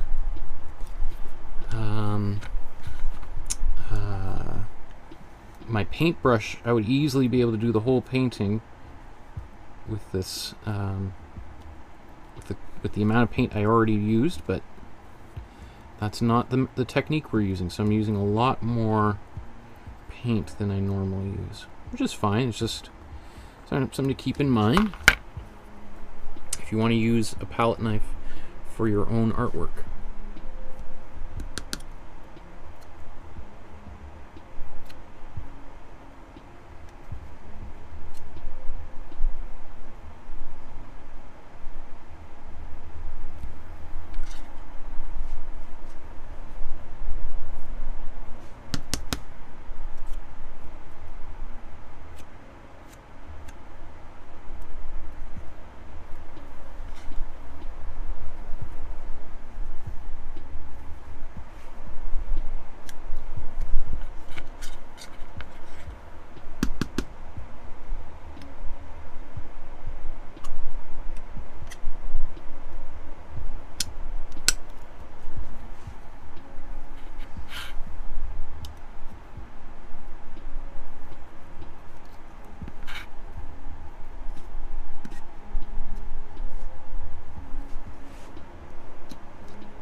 So some of it's getting a little bit muddy as I'm spreading some of these colors around, as I'd expect. And it just becomes, do I really want to hide everything, or can I leave some of this there?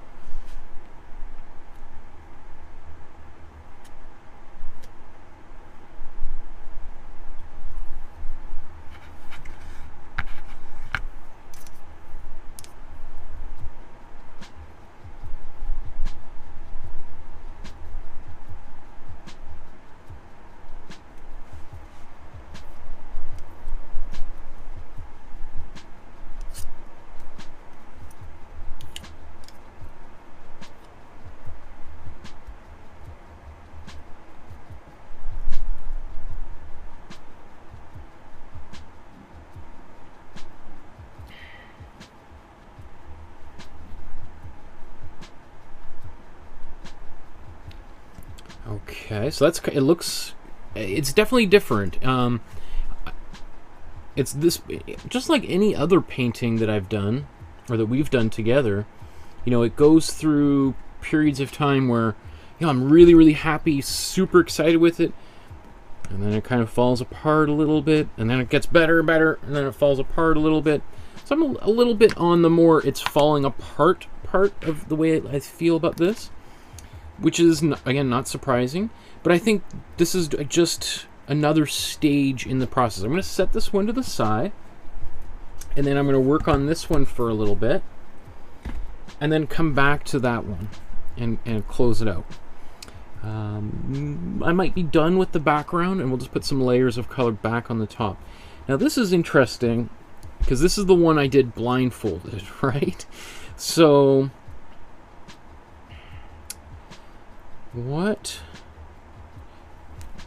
so this is a composition that's now entirely my own. So I'm not beholden to her original image, but I am going to take maybe a similar approach. I'm going to put some white down on here. Let's put a bunch on. And mix up this original color again. Or a version thereof, right?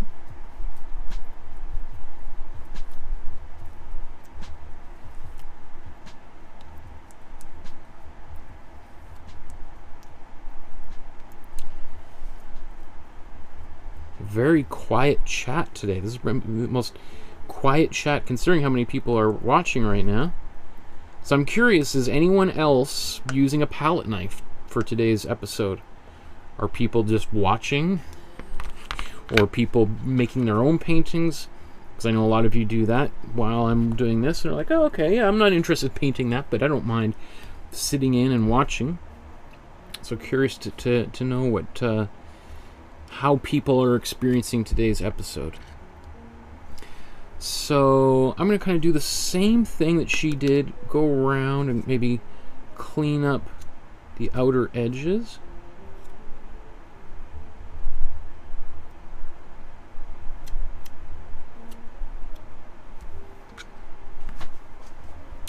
And I did like how there was this area on top there that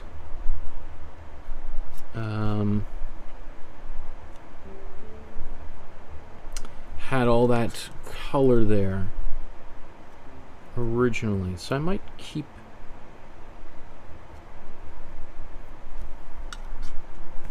that.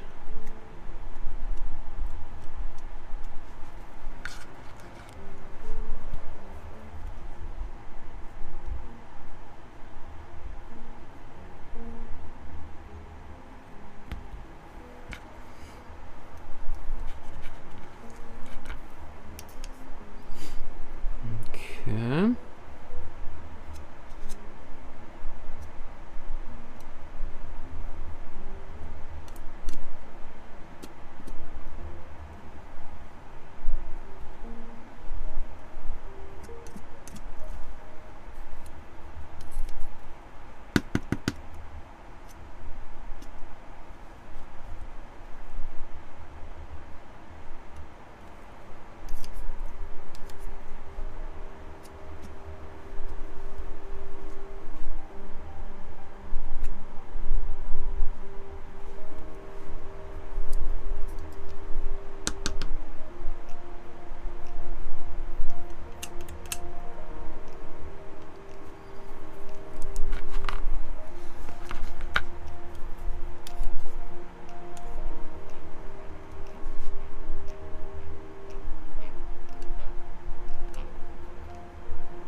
So I don't have a plan for how I want to approach this. I'm just sort of looking for some of the lines that have been created through the paint.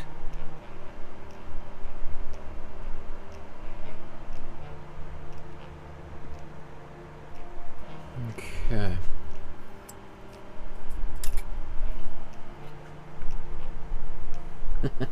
Oh, there's some people chiming in the chat. Okay, wow, it's weird.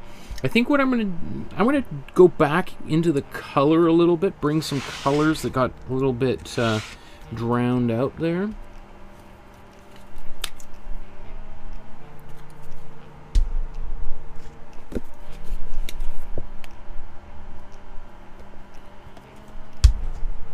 So, I mean, I've definitely used more paint in these two paintings than I've used maybe in the past 10 paintings. So, because it's really hard not to overuse paint when you're using a palette knife. So, and often it's like a lot of paint doesn't even end up on the canvas. It's on your palette knife afterwards, and like, where do you put it? Like, do you put it onto another painting? In fact, you know what I want to do? I just want to take a look at some of her other paintings for inspiration. So I'm not just making something up on my own completely, but let's...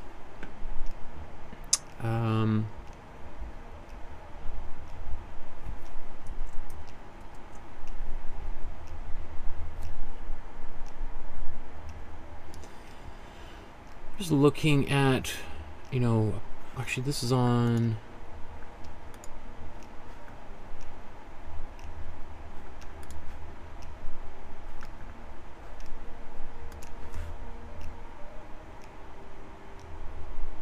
this type of painting.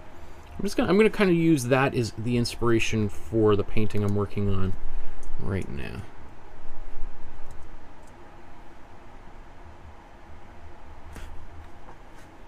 Okay. So I'm gonna keep that there, but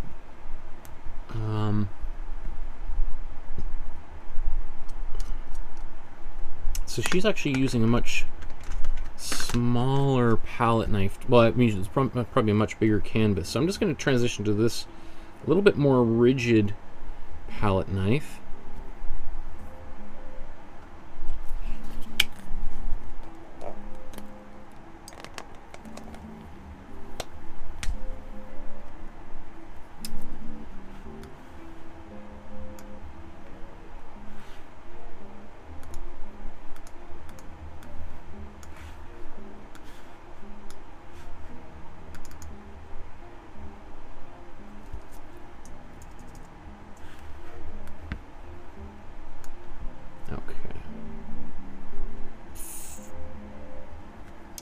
So this is, I pulled that one up, and I'm just going to kind of use it as inspiration.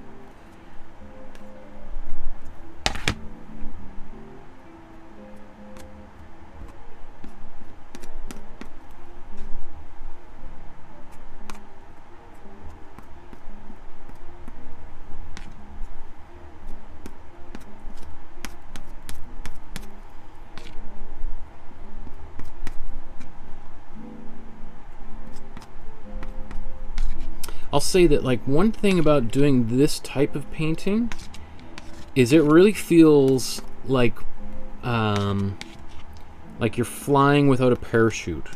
It is, you know, again, people are very dismissive of abstract painting, and I went through a period where I tried to paint I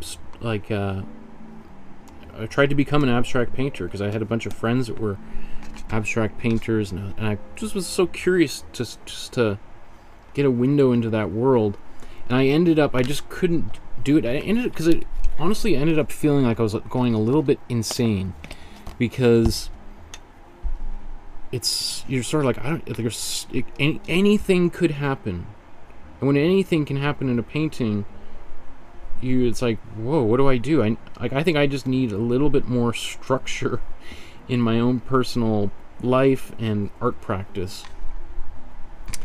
So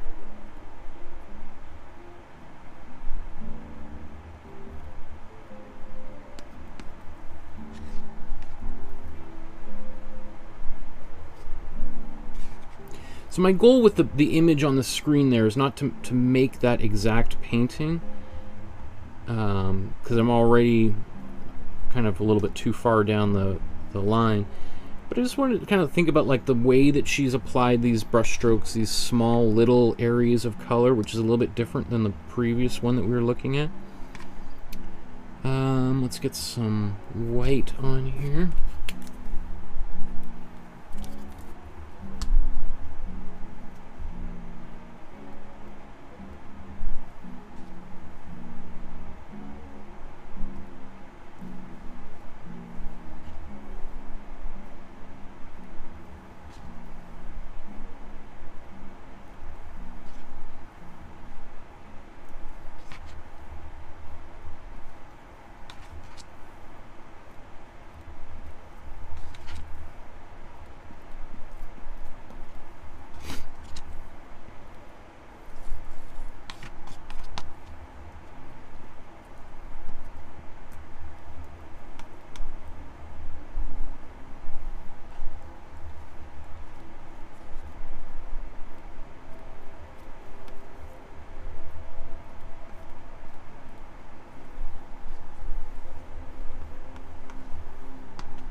This is tough, man.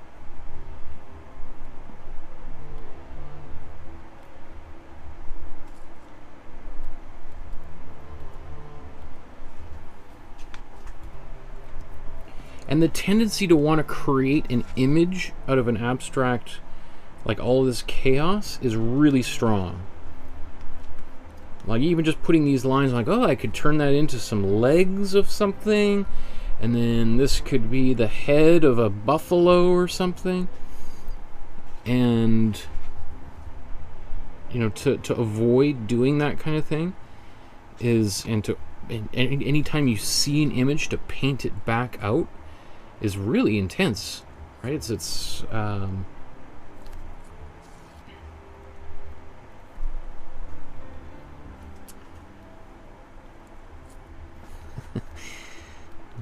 okay.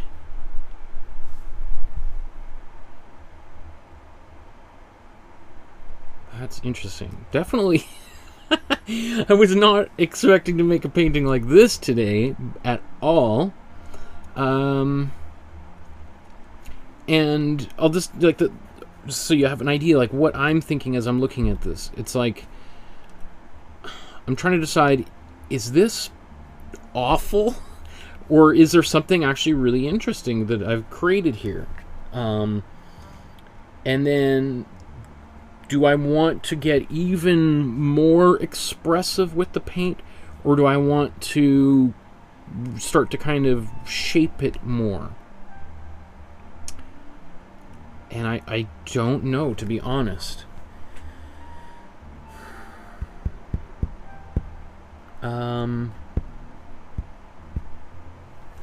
Sometimes it can be a thing of like just turning the canvas a little bit. You know, I've been painting both of these from the same direction the whole time, and the automatistes were known to be moving around the canvas, turning the canvas around, looking for different kinds of things.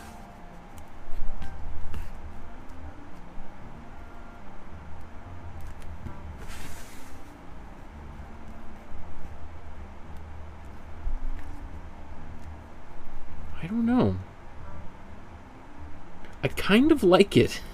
Again, it's totally unlike anything that I normally do. But in saying that, that's also a big part of why making this kind of art is a lot of fun.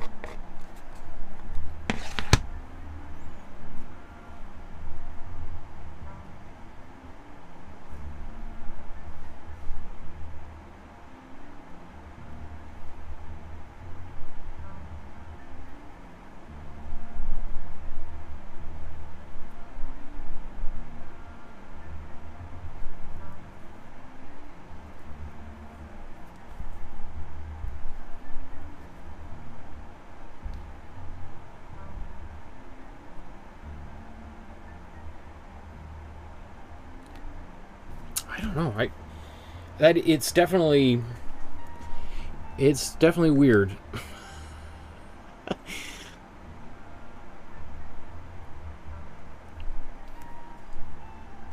And it's funny, like, doing this kind of thing puts me, anyway, into a very different type of a headspace than I am when I'm making a painting.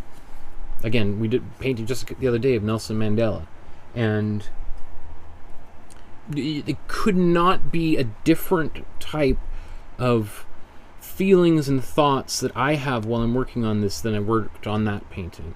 Because when you're working on that painting, you have a photograph that you're working from, so it's you have a pretty good idea of where you want to go. You literally have a roadmap in front of you. Whereas this is more like just getting in the car and just driving and seeing where you end up. And so of course the big question that comes out is, more than any other type of painting, is when is it finished? When do you know it's done? And that's definitely a kind of thing, a question that is very hard to answer when you're making abstract painting.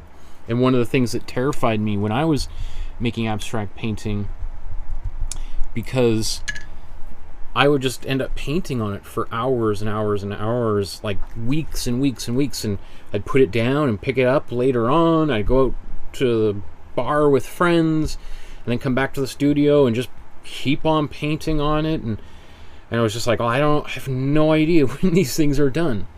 So that's a big question abstract painters are asked and ask themselves constantly. I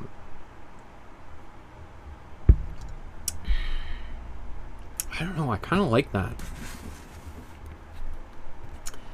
And I don't know which way is up. You see in the chat. I see lots of people commenting here. Maria says, hi everyone, I'm just watching today, working on my own thing. Paula says, no worry, I'm using a palette knife all along. Thanks, it's fun. And Donna says, it's so smoky in Alberta, the sun can't get in. Thanks, BC and Saskatchewan. I have heard that, particularly up in Edmonton, that it is like basically the air quality is on the verge of toxicity. You got to be very careful. There's 300 out of control wildfires here in British Columbia right now, and BC is a big province, but that's a lot of fires to be going on right now. And a few years ago here in BC, we had similarly lots of fires going on, but the wind was blowing in the opposite direction, and our skies were dark red all day long. It looked like the apocalypse. I remember I took lots of photos of that.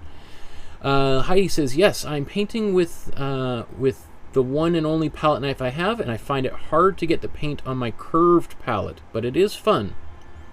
Oh, you're probably painting on a similar palette than I am, yeah. And Donna says, from the side angle, I see a hockey fight.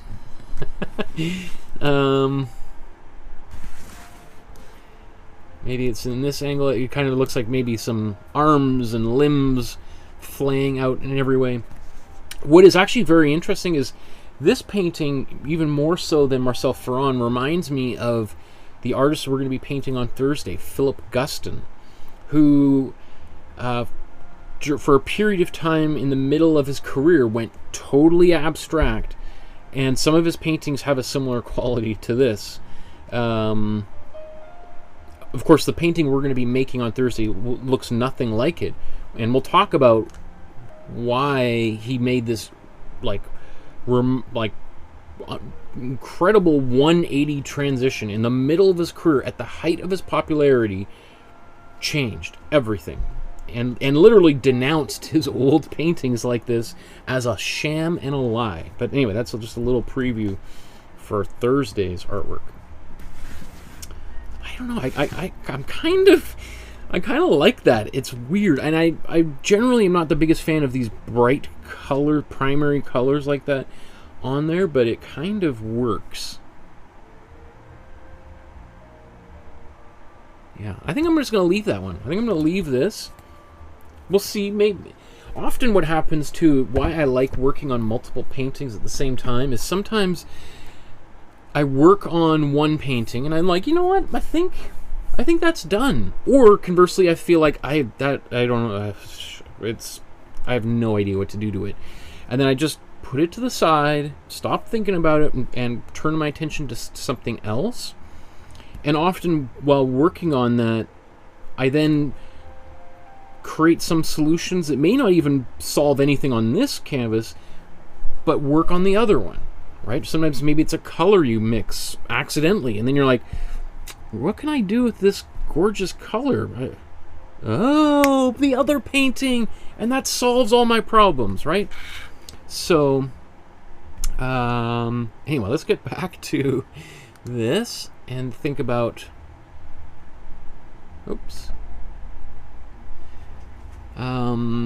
how we can bring some final resolution to that. Well, we've got this green that I had mixed. I'm actually going to go back to this little bit less rigid palette knife.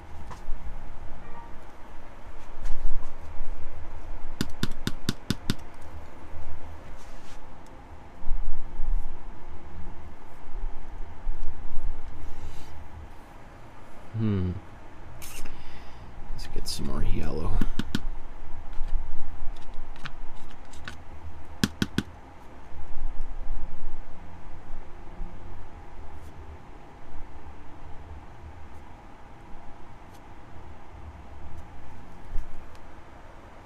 It's a bigger mark than was on hers originally, but that's okay. It doesn't have to be exactly the same. Let's get some more of this orange that we were using.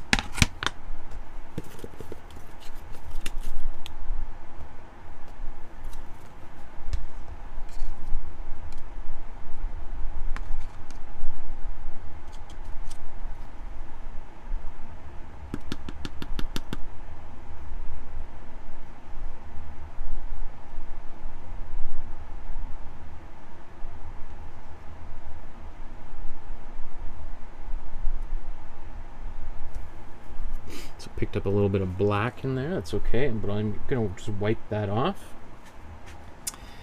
And let's see, maybe there's a few.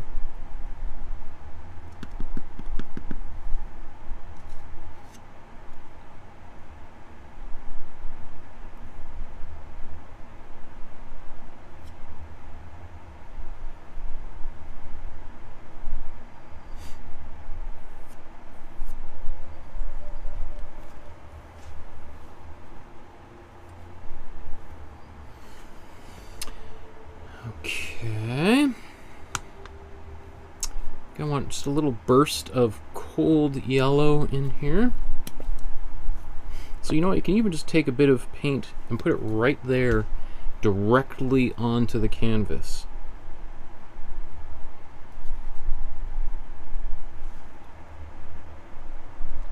Does it need to go anywhere else?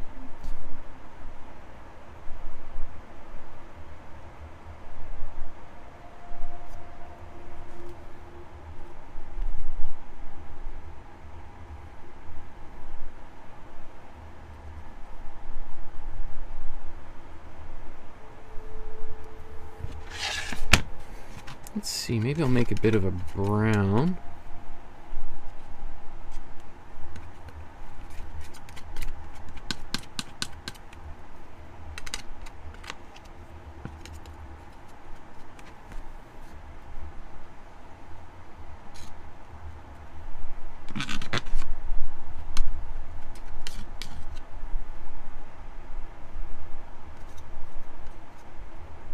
That's too gray.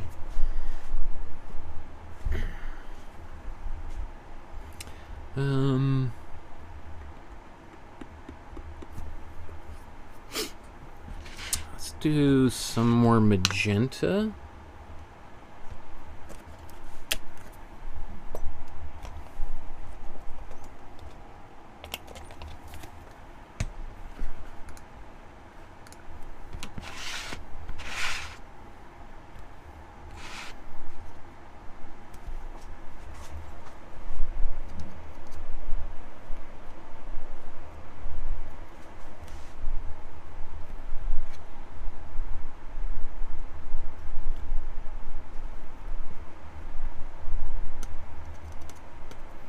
The other thing too is we can put a bunch of color on here before we even smudge it. So let's do a little bit of that. So I put that paint on.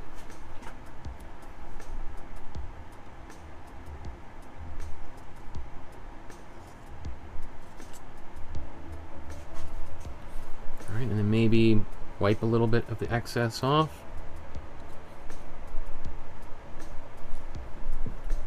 Let's make a purple with a little bit more blue.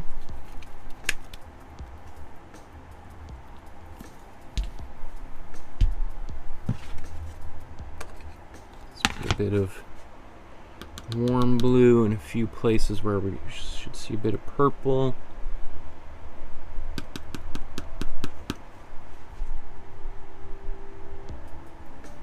And then let's take a bit of warm or cool red.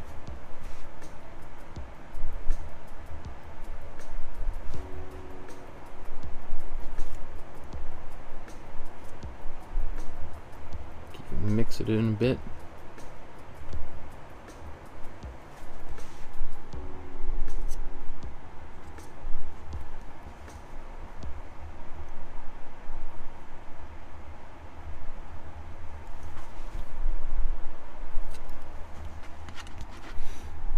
Okay, let's do a bit more of that.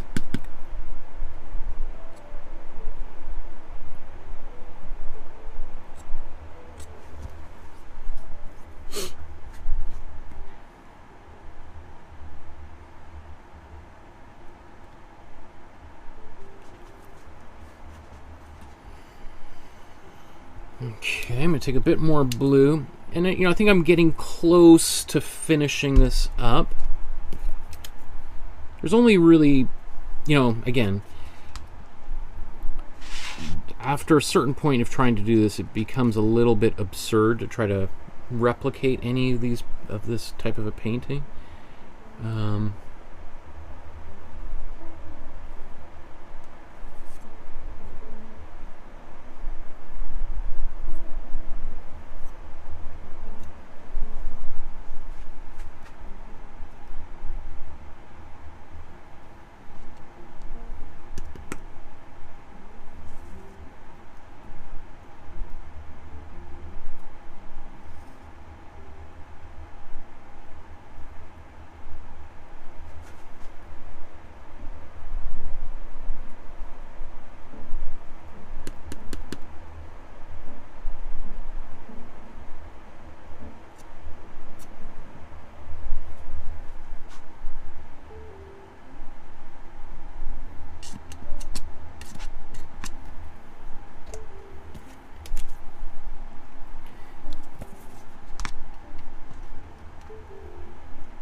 Okay.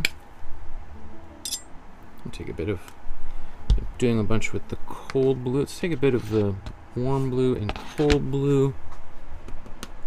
Oh, that's a bunch. That's a lot of paint.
going now into this black.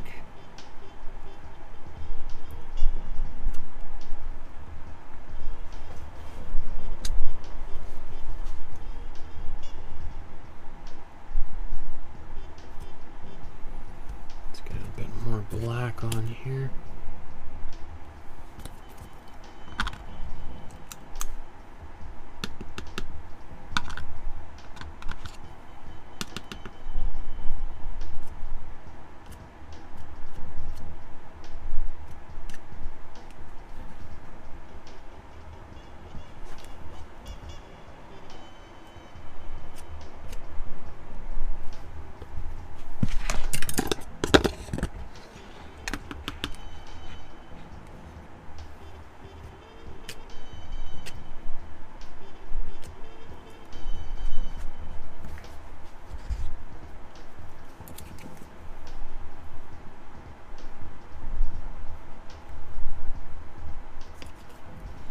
Again, putting some paint directly onto the canvas.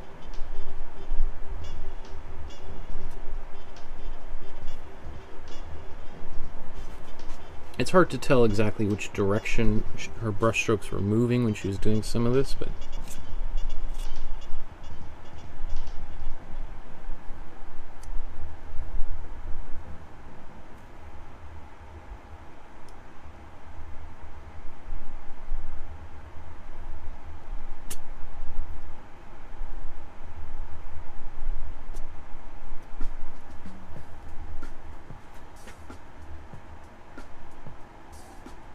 man, this is tough.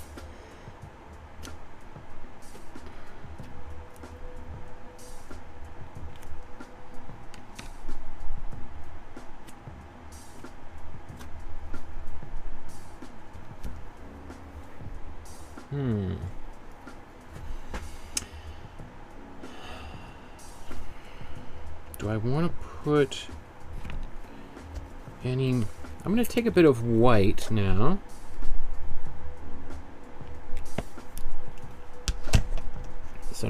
So just a little bit, just tidy a few things up.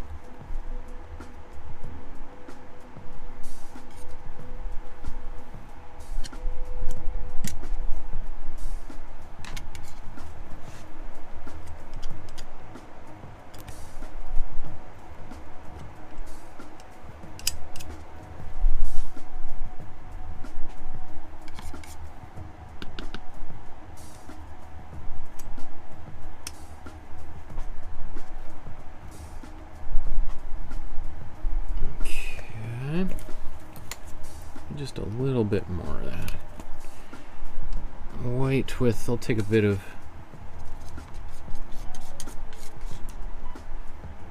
just a little bit too pink, but who cares?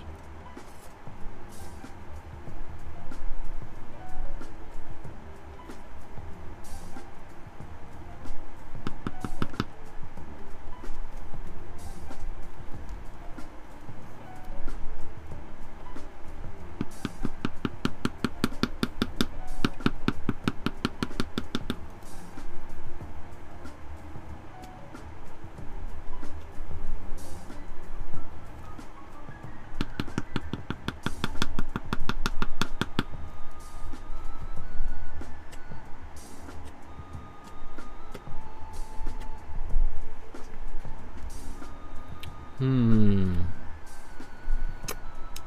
think there needs to be something in here that's not there yet.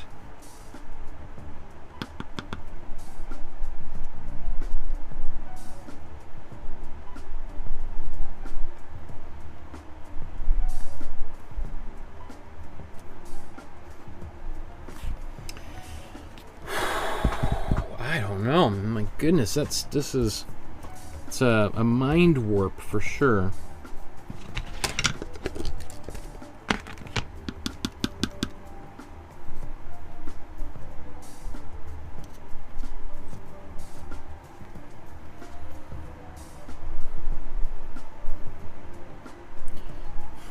Okay.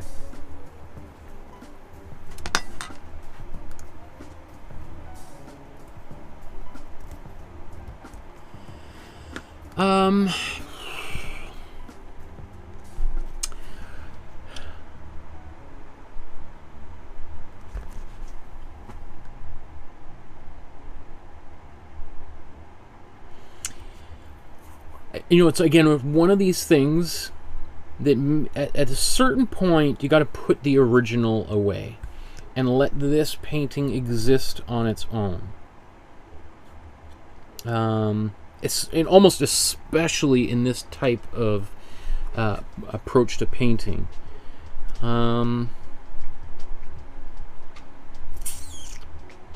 see in the chat that Lori asked, what is it about the composition that makes it work? I came late, so if you already addressed this, let me know, and I'll watch the rerun. Great question, Lori. So, like, let's say we just take a look at her painting compared to my painting, and what I think makes hers work, and maybe why mine isn't working so much, at least in my personal opinion. And maybe that will help me figure out what I need to do to make it look a little bit closer to hers. Now, I will say, as over just the past 2 or 3 minutes looking at my own painting, I'm starting to appreciate it more. I cannot tell you enough how often that happens. How often a painting you're working on just drives you nuts and you're just so unhappy, you become despondent about it, you start questioning your own ability as an artist and your worthiness as a human being, right? Like, you go through the whole cycle of emotions, and then you go have dinner with a friend, and then you come back and you look at it and you're like, oh, okay, well, so that's pretty good. Now what was it about this painting I didn't like? I thought there was too much red in it. But there's barely any red at all. That's interesting. Why? Like, so honestly, sometimes you just gotta put it to the side, and you know, there's many examples of artists literally turning their canvases against the wall for days, if not years, and then later on turning them and looking at them. Sometimes artists will paint on the painting, and even if they like it or not, just turn it against the wall, put it on a shelf, and then let it dry, out of view, out of sight, out of mind, and then coming back and looking at it fresh. Because sometimes the opposite happens, where you're like, oh my goodness, I've just created the greatest artwork anybody has ever made in human history. I'm so excited. This is going to make me rich and famous. There's going to be, I better build a fence in the front yard, because there's just going to be so many people hounding me that I've got to get security cameras. This is going to be crazy. My whole life is about to change as soon as people see this painting. Okay, I'm going to take a picture. I'm going to put it on my Instagram, and then nothing happens. And you're like, surely, I guess, you know, people just don't know, like, greatness when it first hits them. And then you're like, oh, I guess the whole world is nuts. I'm the genius. No one knows the amazing. And then you take a look at it a few weeks later, and you're like, what was I thinking? No wonder. This is awful, right? And so sometimes you have that same, like, you're so into the painting that it's hard to see it objectively, and you just gotta give it some time, wait for things to settle and your own prejudices to kind of evaporate before you can see it more clearly. So that's what I'm doing. I'm leaving it off to the side here, and I just to answer Lori's question. So why is this painting celebrated as one of her best paintings? Why is it so famous? Why does it work, right? I think what is working in this painting is a really nice balance between the bright saturated colors and then the darker colors, as well as basically the the white of the canvas, or the white that she put back on top, or that kind of off white pastel-y eggshell color that we've used for that first layer, and then came back and used again to kind of tighten things up or clean things up.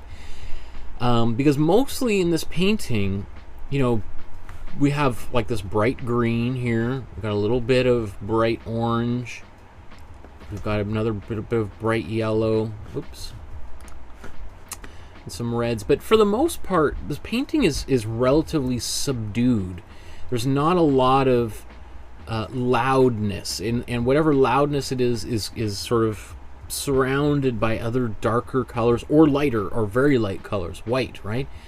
So, which is really ultimately what you want as an artist. You generally want there to be very few areas of really intense color, unless you're making, we painted Superman and it's just all orange and yellow and blue, red. It's very bright, but that's a particular genre of art. But just generally, especially in the history of painting, you have artists would paint in grays and browns predominantly, because those were the least expensive colors for artists to make or buy, right? Versus your bright yellow, bright green, purple was like beyond expensive, right? That's why the purple is known as a royal color, because unless you're painting a commission, literally the king or queen's portrait, you would not be able to even afford purple, right? So you would never use it in your painting unless somebody was giving you money for the express purpose of using that color, right? So that's another thing we don't really think about really up until the early 20th century, is there were certain colors that were out of the price range of many artists, and so they just didn't use them or incorporate them, right? Look at Renaissance painting. For the most part, they're brown and yellow and red and black and gray, right? So artists had to be very smart and selective about how they used certain colors. You certainly wouldn't paint a big bright green or bright orange, bright aquamarine painting, because that would be a very expensive painting to make. So even if you're painting a water scene, you would have to think, okay, if I'm going to use a little bit of this aquamarine blue here, how can I paint a sea painting which uses very little blue, right? And that's an interesting challenge, right, to think about. Maybe I set it at nighttime, or during a sunset, so most of the color on the water is red, which would be a little bit more of an inexpensive color, right? So that so the light reflecting off the ocean is red rather than blue, and we use the graphic elements, the drawing, to bring out the shape of the water, rather than using color to bring out the color of the water.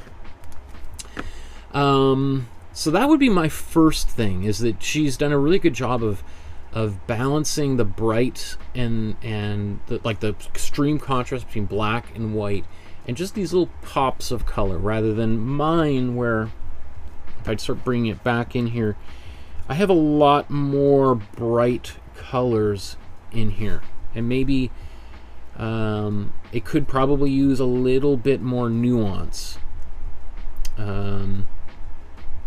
Right, like some of these areas where we got all this pink, where she's got like really dark greens, really muted blues, this kind of peachy color that I don't have, right? Even in her dark color, she's got a bit of like green in there, and greens in some of her blacks, which I didn't really notice until just now. So even when it is dark, there's a little bit of color there, but it's muted. Right, obviously this green is much bigger, right? That's maybe the brightest color in her entire painting, and mine is larger, but not quite as bright. So there's that. There's I think the color is a big part of what makes her painting really work.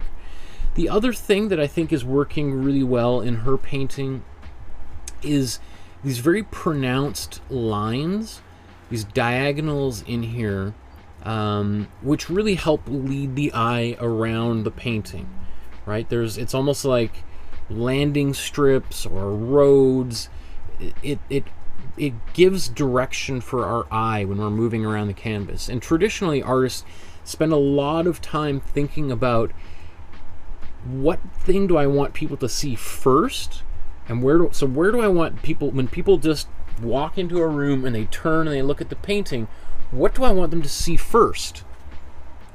And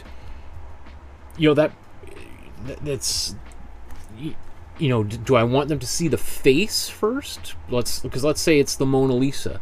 Do you want them to look at her smile first, or her eyes first, or her hands, or the landscape, right? Or her hair, her eyebrows, like we could go on and on and on.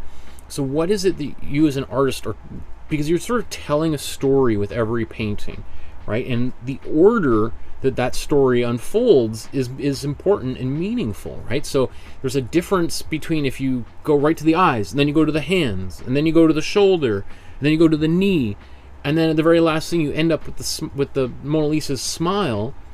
That, and that's the last thing that you settle on, is very different than you go right to the smile and you're stuck on the smile for a while, and then you maybe drift to the eyes and then down to the hands, and then you walk away, versus you go right to the smile and then you go to the back. So as you can see, I don't have to tell every scenario, but you get the idea that it's just like any other story. If I was to tell you Star Wars, but we do like a Pulp Fiction thing where we jump right to the end of the climax of the whole story, and then jump, like Pulp Fiction is one thing that's a trademark of that film from 1991, I think. It kind of,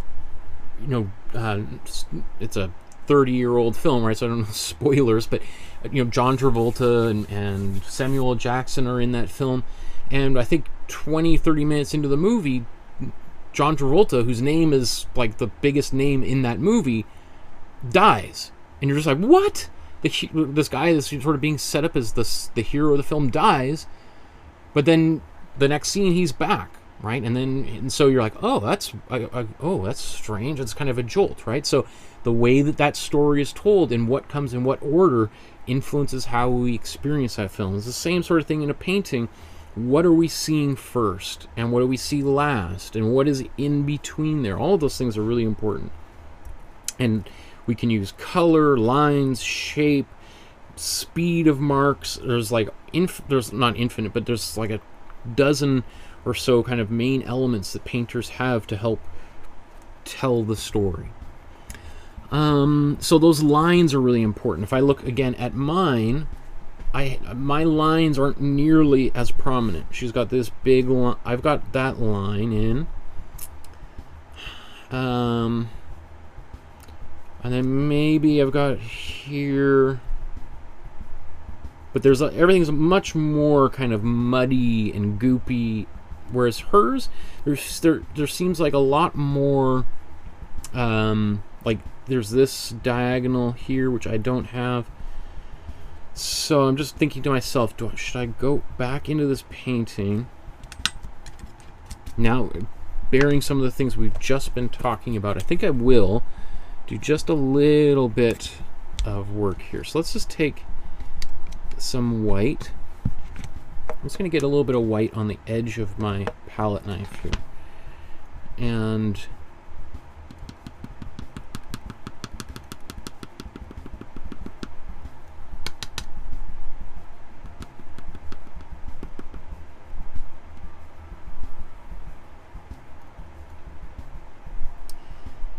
then we can kind of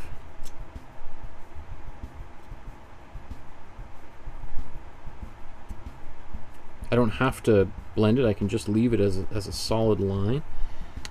Let's just get this.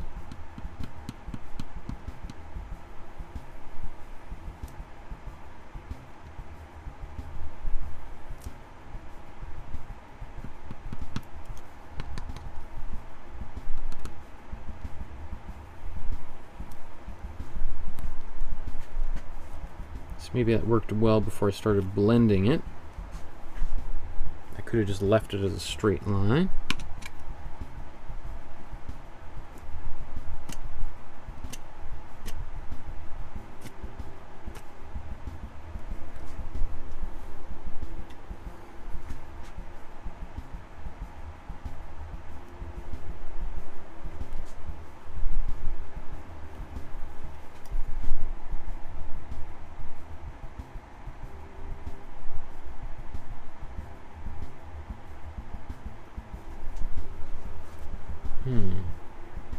That is it's tricky to do some of this stuff.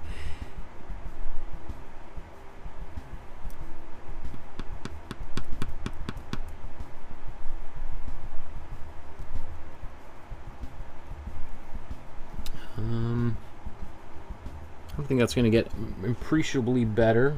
Me fiddling with it. I think that does help a little bit, give a little bit more structure. She's also got this line coming right across. So let's maybe do...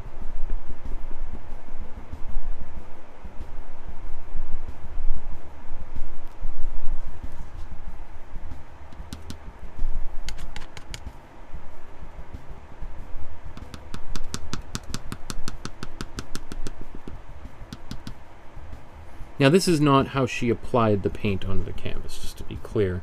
I'm just trying to bring some of that, these core lines as I see them, back into here.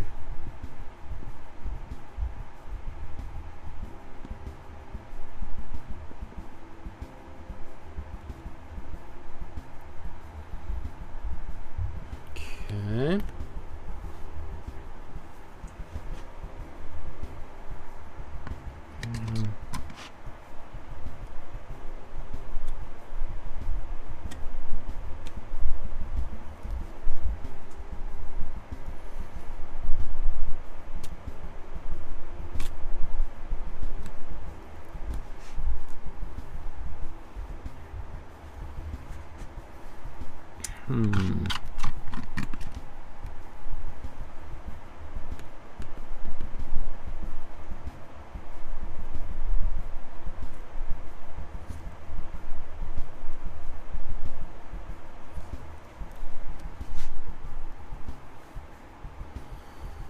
It's very blue. Actually, she's got that white that comes all the way further down in here. What a challenge! Oh my goodness! You know, in some ways, this painting is definitely becoming one of the more difficult paintings that I have done. Or, this was painting 99.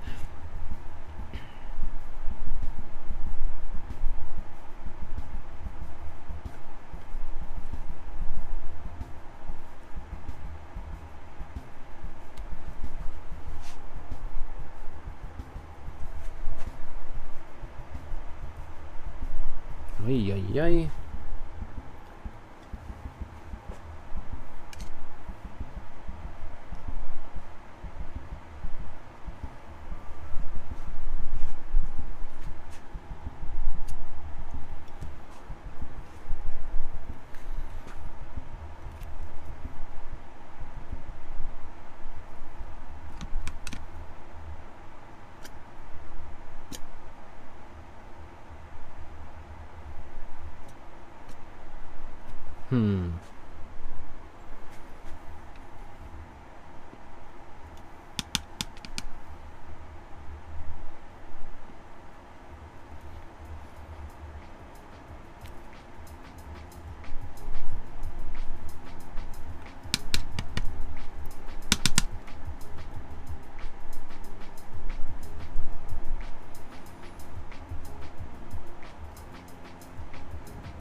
So now I'm just sort of using the side edge of my paint, or my palette knife.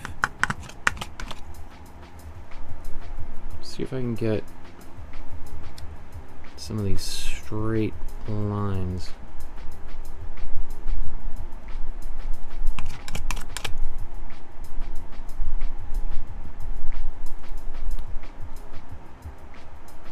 I'm not too much of a fan of this really rigid thing there, so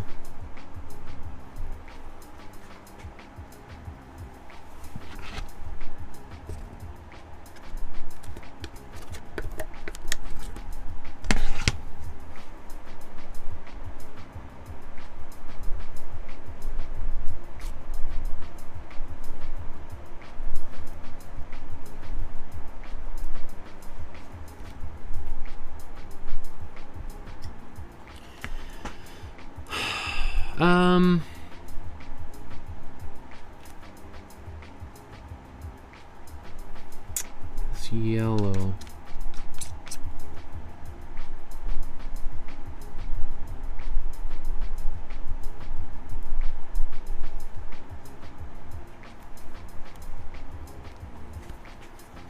You get a bit more cold yellow, and then I think we'll see how close we can be to just calling it a day.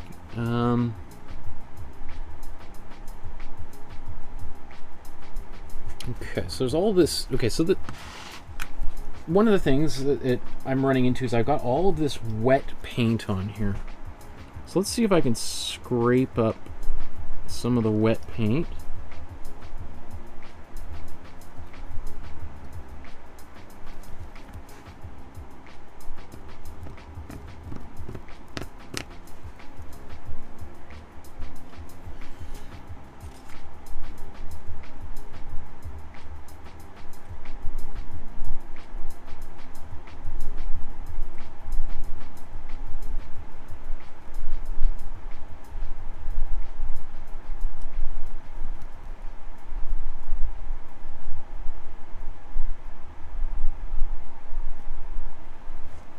Oh man, that's tricky.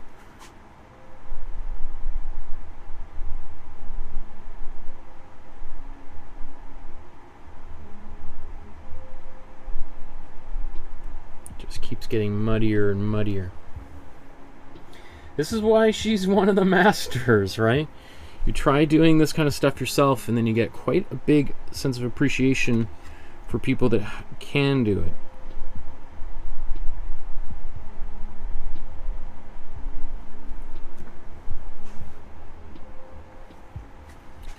And then I'm going to go back to my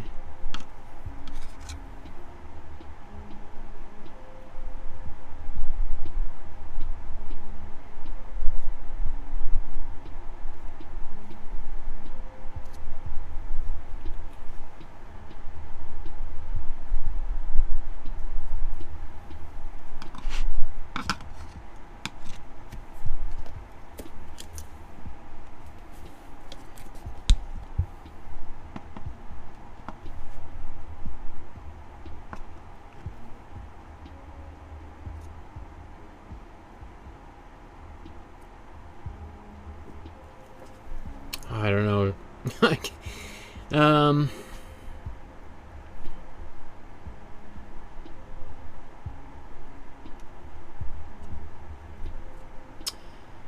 Yeah, I guess it's one of those things where it looks like only your kid can do it until you try to do it yourself.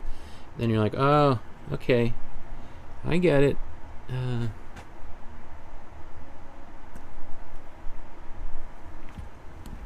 Yeah, I don't think it's going to get much better, just no matter how much tinkering I do on here.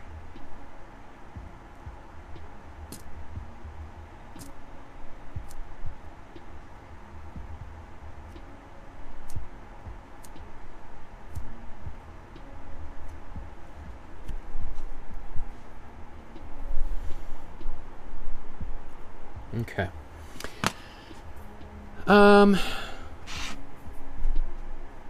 So let's just take a look at these two paintings now side by side that we did today. One of which, remember, I began blindfolded. Let's see, which one did I do? I think I put this one over here. So we have them together.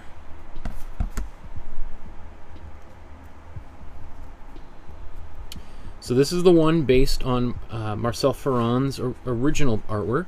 Oops.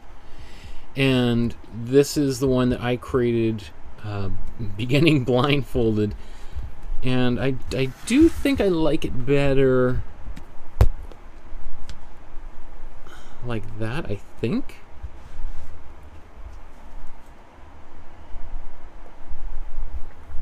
Hard to say. And, you know, honestly, I think part of the reason why I might like this one better, the one that I created on my own, is that trying to use this technique to recreate another artist's artwork is really tricky, right? Like, it's because so much of using a palette knife is a bit of using some chance. And I know that there's some artists like her who were masters at using that tool. I am not a master at using the palette knife. I've only really used the palette knife for myself for mixing paint on the palette, which is its intended purpose, right? So using it on a canvas is not something that I'm accustomed to or an expert at. I claim no expertise at it whatsoever. So I'm sure there's some people who use palette knife all the time who take one look at her work and be able to do a pretty darn good job pretty quickly. I am not that person. But I have used the palette knife for mixing colors, and I've done a little bit of playing around like this in the past, but never trying to recreate someone else's artwork with that tool. So it is tricky. It is really tricky. So I think that's why I like this one, the one that I did, a little bit more, because I just began entirely, you know, I embraced her method of painting and then just let it take on its own course, and then I let it develop into whatever it wanted to be, rather than trying to kind of bring it back into this structure, which goes against everything that she believed in. So there's no mistaking that that it might have a little bit of a different kind of a look. Now I'm just going to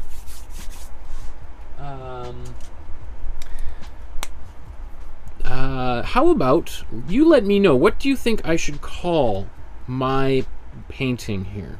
Let me know in the chat what you think the title of this painting should be. Type that in now. We'll take a look at what those should be. I'm going to sign the back of this one in the meantime. That is the right side up, right?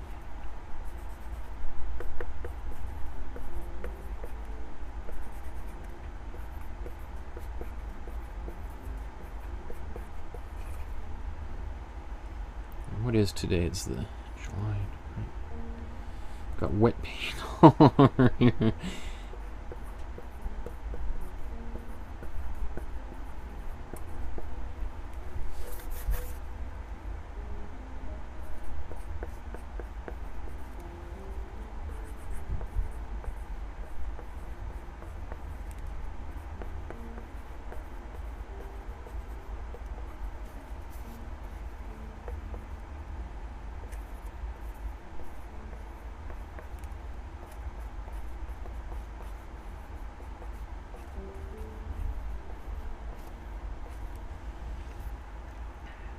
Okay.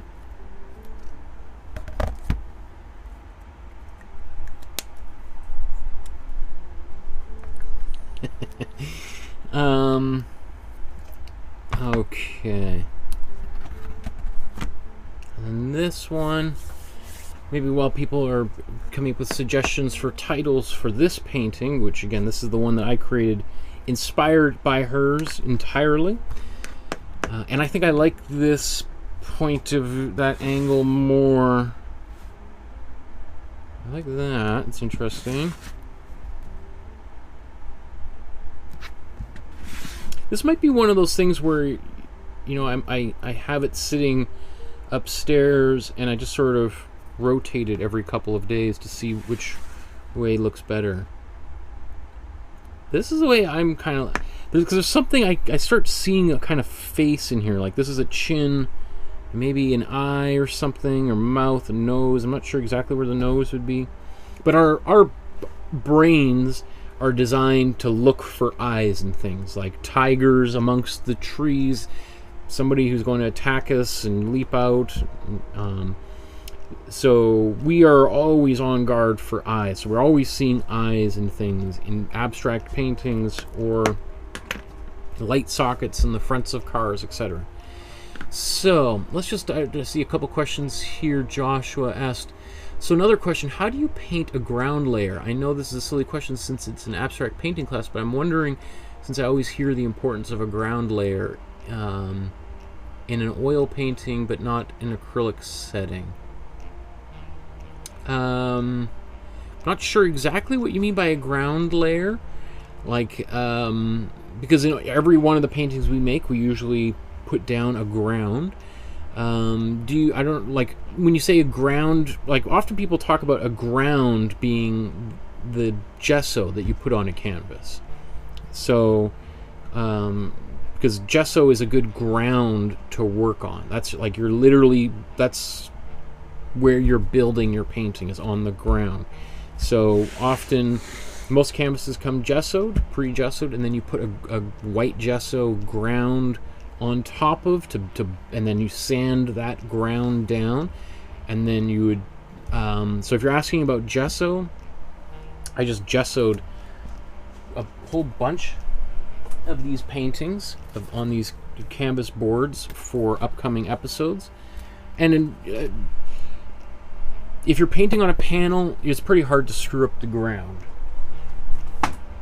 You can just kind of spread it on there as evenly as possible. When I paint on stretched canvas, and like, because I build my own canvas stretchers and then I stretch canvas over using a staple gun, and then and a pair of these like canvas pliers to stretch the canvas. I'm not sure where some of those tools are at the moment, but yeah, I don't know if that's what you mean, because then the other aspect of, we've talked about the colors we usually put down, usually at the beginning of every painting. So I think that would be what you're talking about. Lori says, in the large white, I see a man wearing a hat holding something like it. I think, are you talking about in my painting, or in my painting? Yeah. In the large white, I see. So maybe, where's the guy wearing the hat? Is that his hat? It's hard to say, you know, with these paintings. Like, it's like looking in the clouds, and somebody's like, "Oh, look, I see a horse running by," and you're like, "Really, a horse? You see a horse? I see a train." Or a car, or a man running, and then, oh, it's gone. Now it's a cat fighting a dog, right? And this, you know, there's certain abstract painters who, when the talk of seeing images in the painting in there, get really upset. And there's examples of art of Jackson Pollock, like somebody saying, "Oh, look, I see a dog in your painting. That's cool," and him immediately going and painting that out because he didn't want images in the painting at all. Because it sort of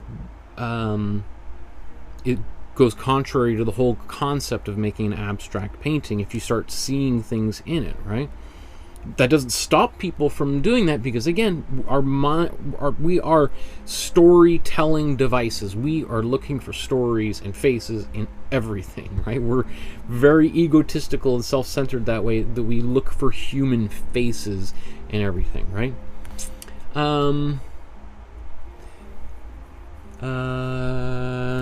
You're the other. Or it says the other one. Laugh out loud. The other. Yeah, I don't know. There could be lots of images in here. There's probably something in there that I won't see for weeks and weeks, and then I'll look at it and be like, "Oh my goodness."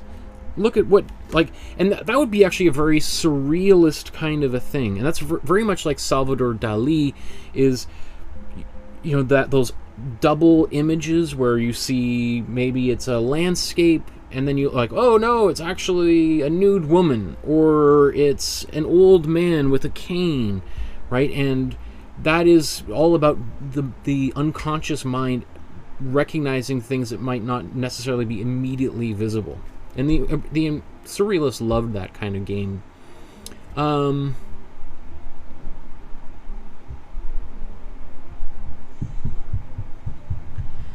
see, Joshua says, like a monotone layer, a brown version of the final painting.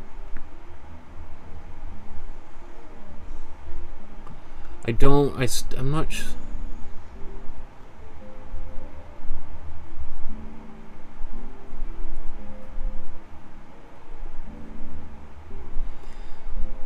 I mean, I think at the beginning of almost every episode, we talk a lot about what color we put down and why we're using that color.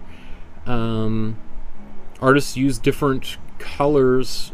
I've mostly been using a warm yellow just out of convenience because it's easy color. It comes right out of the tube when we put it down, and it creates a nice glowing effect. But there's lots of other artists who use different colors or no color at all. I personally think you really should be putting some color down rather than just painting directly onto a white canvas. And I just think it creates for a very flat image. But I can understand why some people... it's certainly not something that you would learn in art school. Almost invariably in art school, we talk about putting down some kind of base color over top of the gesso to prime it and to kind of give all of the colors. It's like, well, the comparison to putting like a yellow or a red or a brown first before you paint any colors, I guess it would be similar to like adding vegetable stock or chicken stock to a soup, right? Before you've put any other vegetables or meat or sauce or salts and spices in there, you put that stock in that adds this sort of base flavor that is going to be in everything. Now, I love making soups, and there's certainly many times where I don't put any stock in it, but it tends to, I end up having to add more salt and other spices in there to give it some of that flavor that it might lack, right? So yeah, I don't know if any of that answers any of your questions, Joshua, but that's what comes to mind when I think about it. And how you approach afterwards, if you're going to paint any lines on there, that's also, all of these things are super subjective. Like, I mean, we're painting a painting, like, just the other day we painted a relatively realistic painting of Nelson Mandela, and this is the painting we made today, right? So it should just be a reminder that there are infinite ways of making a painting. And not just, you know, you can make it abstract or realistic, but even just when it comes to making an abstract painting, there's an infinite ways of making an abstract painting. Just as there's like an infinite ways of making a realistic portrait of someone.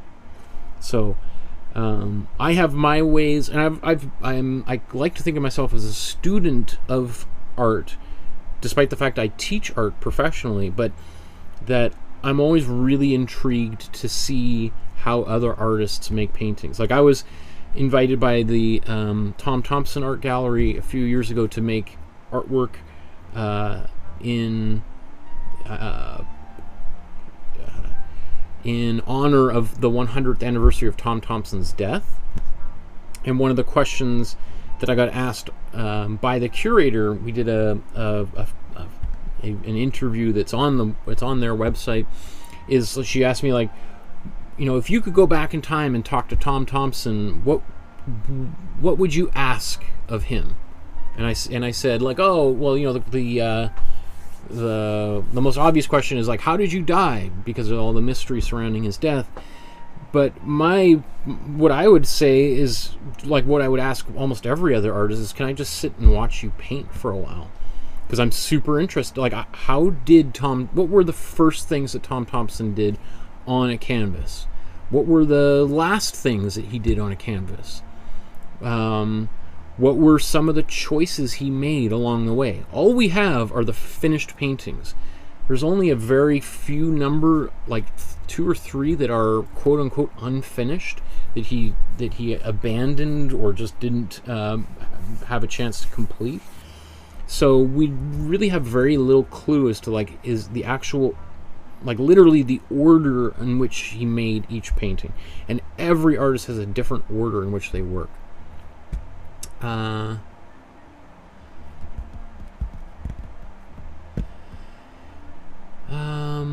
Lori says, I'm blanking on a name. I can't figure out what to name mine. And then she says, Joshua, do you mean when you block everything in the color in a first layer? Yeah, I mean, let's see, I'm trying to think of a painting where we can really talk about that kind of thing that we're going to be doing upcoming. You know, who's an artist who paints most, like, we did a little bit of that when the Nelson Mandela painting. We started blocking in the major shapes in that painting on the face, which is very common when you're painting portraits or landscapes, really. What's another like even just the landscape painting we did on Thursday, the Carl Rungus one. If you remember, I began by painting really large shapes in the mountains. Anyway, Dolores says, a rainbow cave. I think it would be a good name. Or colorful snowflakes. A rainbow cave. Rainbow cave. Or colorful snowflakes. Interesting. And then I'm trying to put my own spin on what you said. Rainbow cave.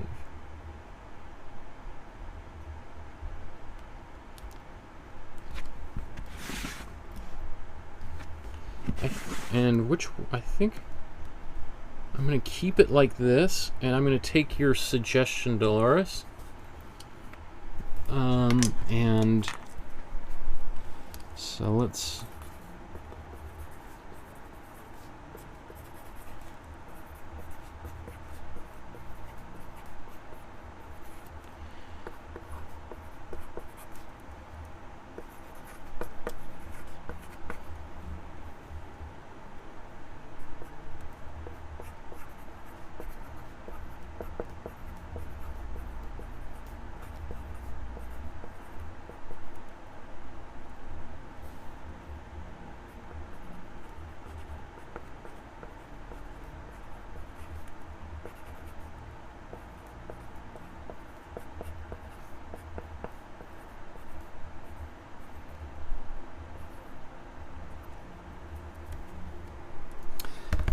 I'll go with the rainbow cave.